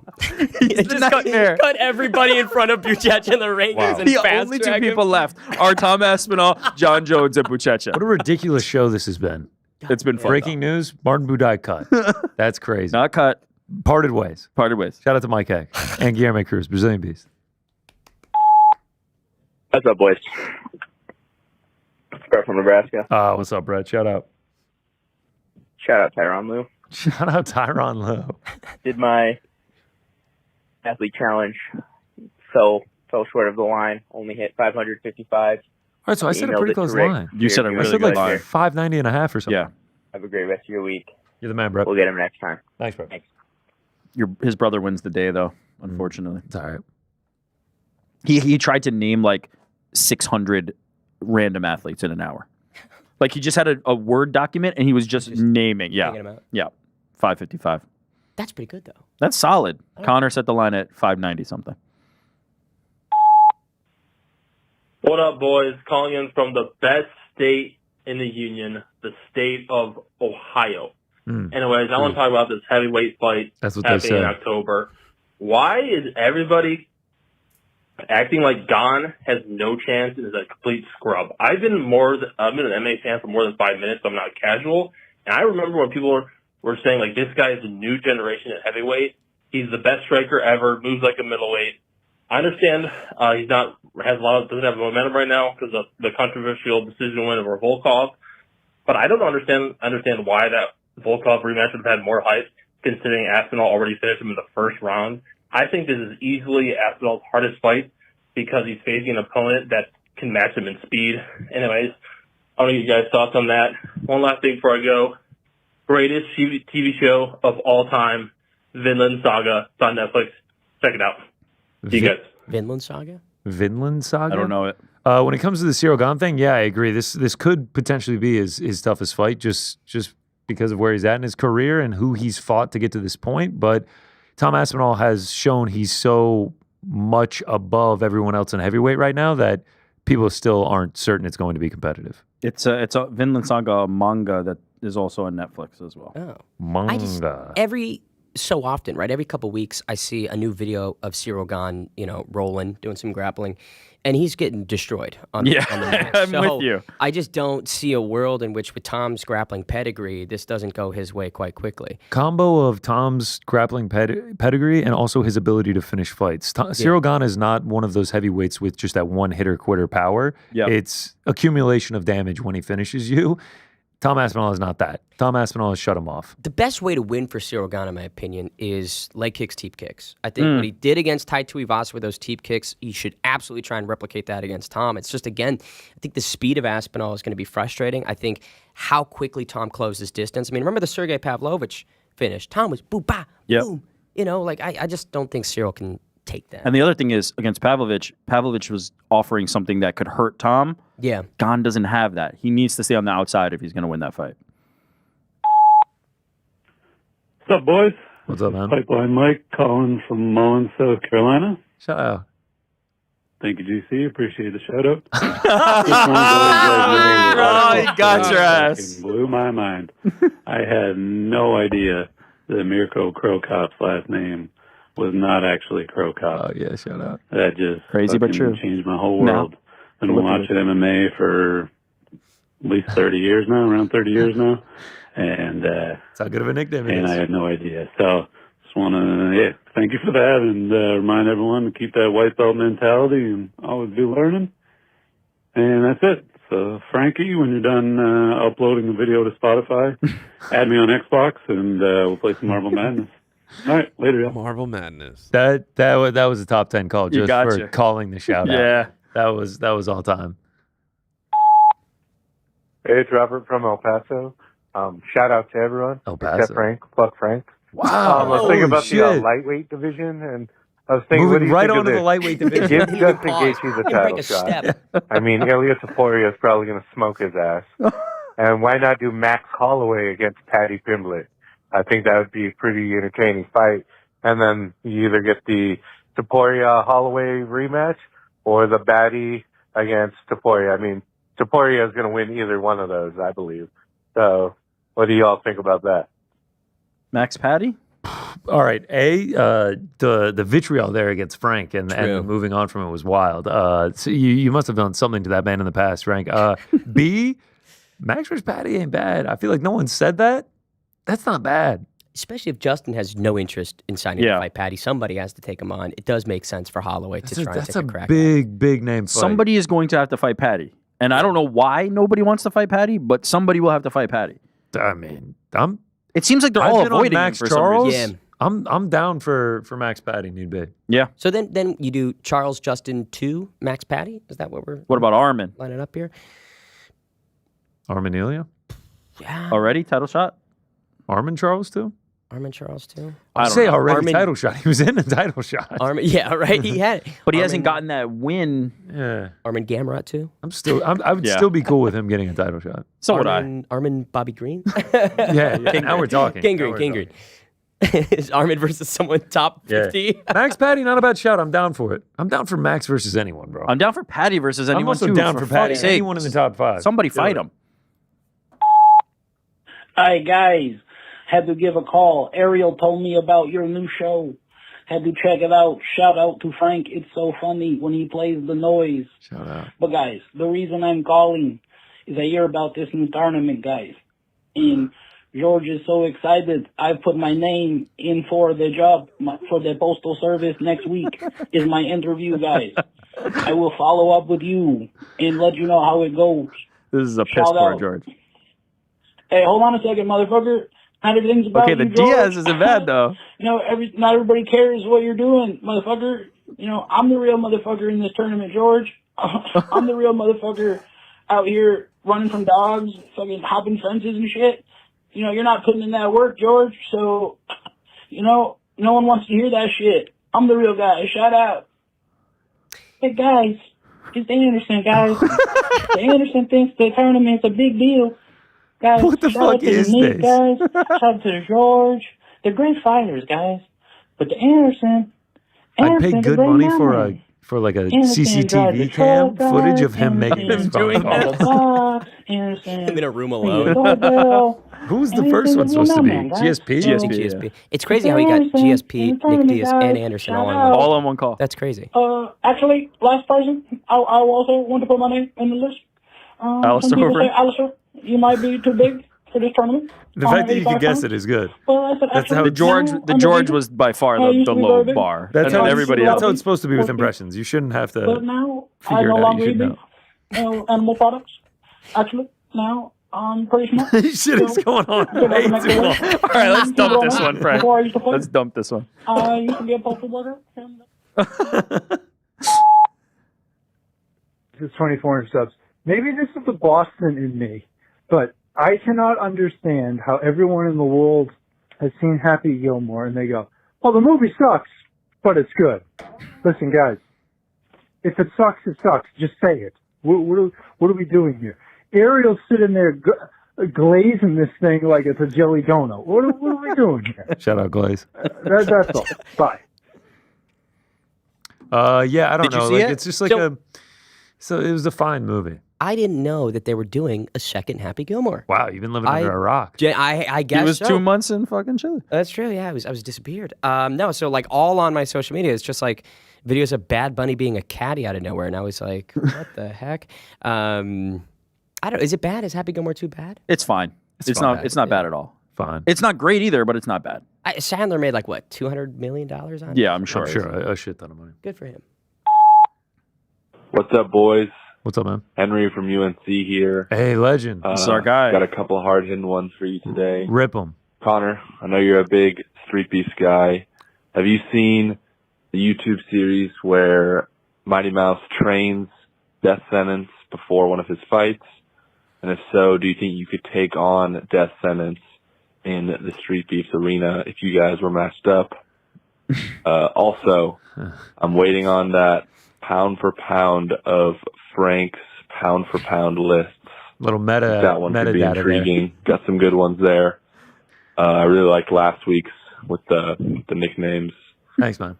But yeah, Thanks, shout out crew. Shout out, bro. And special shout out to my dad, John. Shout out, John. Who's driving me to Chapel Hill right now to move into my Jay. house. Baby J. Moving into the house, man. Enjoy your time at Chapel Hill. That's incredible. Go Heels. Could I beat death sentence? I mean, after his performance, I feel like I could hold up against him. Yeah, street beefs are the best. I mean, the better question is, do you have a pulse?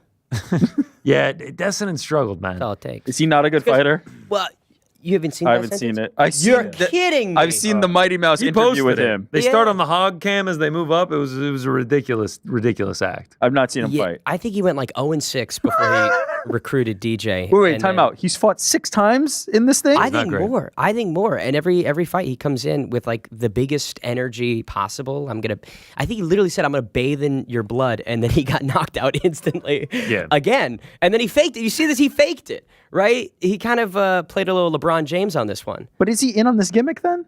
No, I think that's actually him. Holy I shit. think he believes it, which is honestly the craziest part. Yeah, you can watch every death sentence fight ever from a year ago in 8 minutes. I'm still going to hard pass on it, but It's worth it. now I know. He wins one of them, right? He does. I think he wins. I think he's won a couple times. Yeah. Yeah, you gotta win at least some. Man, His- he's a ridiculous man. I have to mention his cup. I don't know who issued it to That's him, what I'm but saying. it's Wait, What does he have? Like the Brian Ortega leg? oh my god, bigger than Brian's. Yeah, it's bigger it's than like Brian's. XXXXXL. It's ginormous, and then he wears this black skin tight suit, so it's extra pronounced. I don't know who dressed this man, but yeah, The top comment on the video is the only man to go 0-4 and still be the GOAT. which is true. All right, here we go. Rushmore. Last one. What's up, boys? Solly from Chicago here again, Hey, walking Solly, my Chicago. dog in the rain, Ooh. trying to get him to take a shit. I thought Sorry, I'd call man. in and ask you guys, what is your greatest YouTube video of all time? A lot of videos on Damn. YouTube, clearly. What's the best one out there? Would love to hear your answers. All right, peace. What is the greatest? Like, what is your like favorite YouTube video of all time? That's Dude, a hard I can't do this one off rip because I've watched some incredible YouTube videos. I actually consume most of my YouTube, and Ariel couldn't believe this. I told him yesterday via television.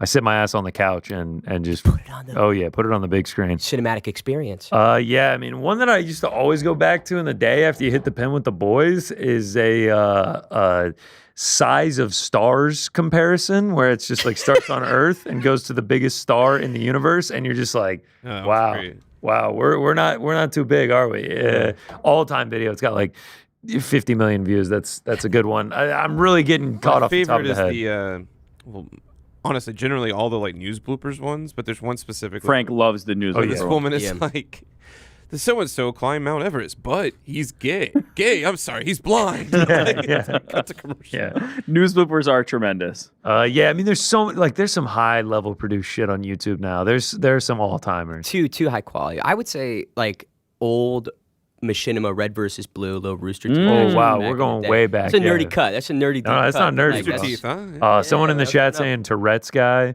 Shout out. That's all time. You guys don't know about Tourette's guy? I don't think I know Tourette's guy. Yeah, yeah. Tourette's guy legend. Me and Holly bonded over the old GI Joe videos. Yeah, Like the remade PSAs. ones, You don't but know about Vinsler this? films, I don't think I've or- seen- Oh man, it was like, Like the it was like animated series? it was like voice dubs over that. There was like a Power Rangers one. There was an X-Men when the Juggernaut bitch comes from like the Vinsler voice films. dubs of that, and then there was one with G.I. Joe like PSAs being voiced over. There was nothing like sitting back in the day, like sitting on a sick YouTube video and Oh, you pull it yeah. up around the Oh, boys. yeah. It's just like, yeah, take a load of this one, and it's Oh, just, yeah. it's just Or all-time E-Bombs good. World. Wow, E-Bombs Pre- World. Now we're really pre-YouTube. going stuff. Funnyjunk.com. Shout out. Is that all of them? That's all of them. That's all of them. Any super chats? Got 3 big ones to read off the rip here. Read 'em. CZ71195. Question for Ben Davis. Can we get a top 5 pound for pound list for the heaviest dart rippers in the challenge house? Man. That's smokers, yeah. Well, my initial knee jerk on that was like playing darts. But No. we didn't have any darts in the house, unfortunately, which sucked. People that were hitting the vapes. Are you allowed to? Like, what are the rules on that?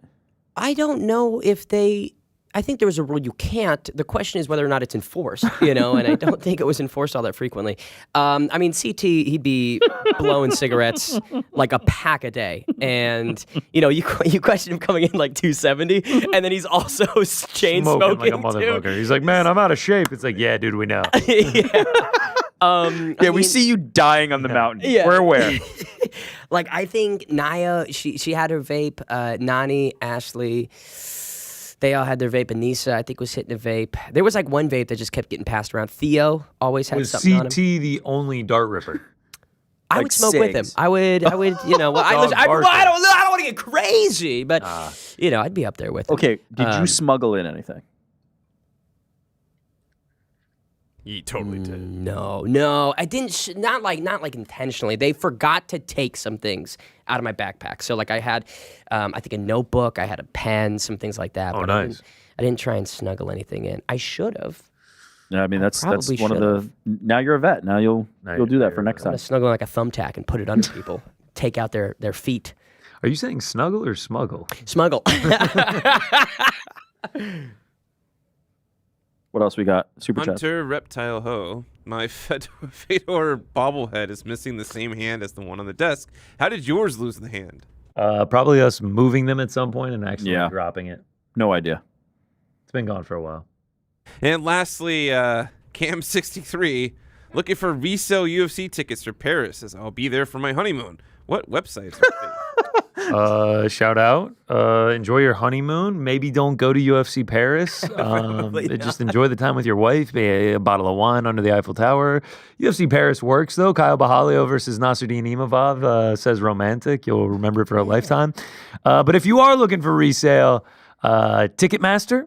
Yep. TickPick. SeatGeek, do they? SeatGeek. You could probably grab some on SeatGeek. UFC.com/tickets. What about eBay? eBay is a little bit risky. I have gotten Mileage tickets. might vary on eBay. Sorry, I've gotten eBay. tickets No off eBay. No before. eBay. Google is also a pretty. Craigslist, doing Craigslist? I don't know if I do the Craigslist meet up with. Hey, how about Facebook Marketplace tickets? Doing a little Facebook Marketplace, little FM. All right, I think that's it. That's all the super chats. That's all of them. All right, that'll do it for us, Ben. Thank you so much for joining Ben. us, man. We Thank you, appreciate it. Ben. Hung out Thank for you. hours. This was great. We got the lowdown on UFC Apex 108. PFL this weekend, the challenge. What's next for Ben? I All shit of you the not. above. This was my birthday present. Literally, this was his like Make-A-Wish Foundation. I've been dying he for did this. it. He did it. Like we've done it now. We never have to talk about the challenge again. Until Ben wins, then we'll have you back on. Season 41 winner, Ben the Bane. Go watch The Crack tomorrow. And then watch the Ariel Helwani show on Monday. Enjoy the fights this weekend. It is a weekend of fights. So enjoy. Thank you again, Ben, for joining us. Back next week. See you then.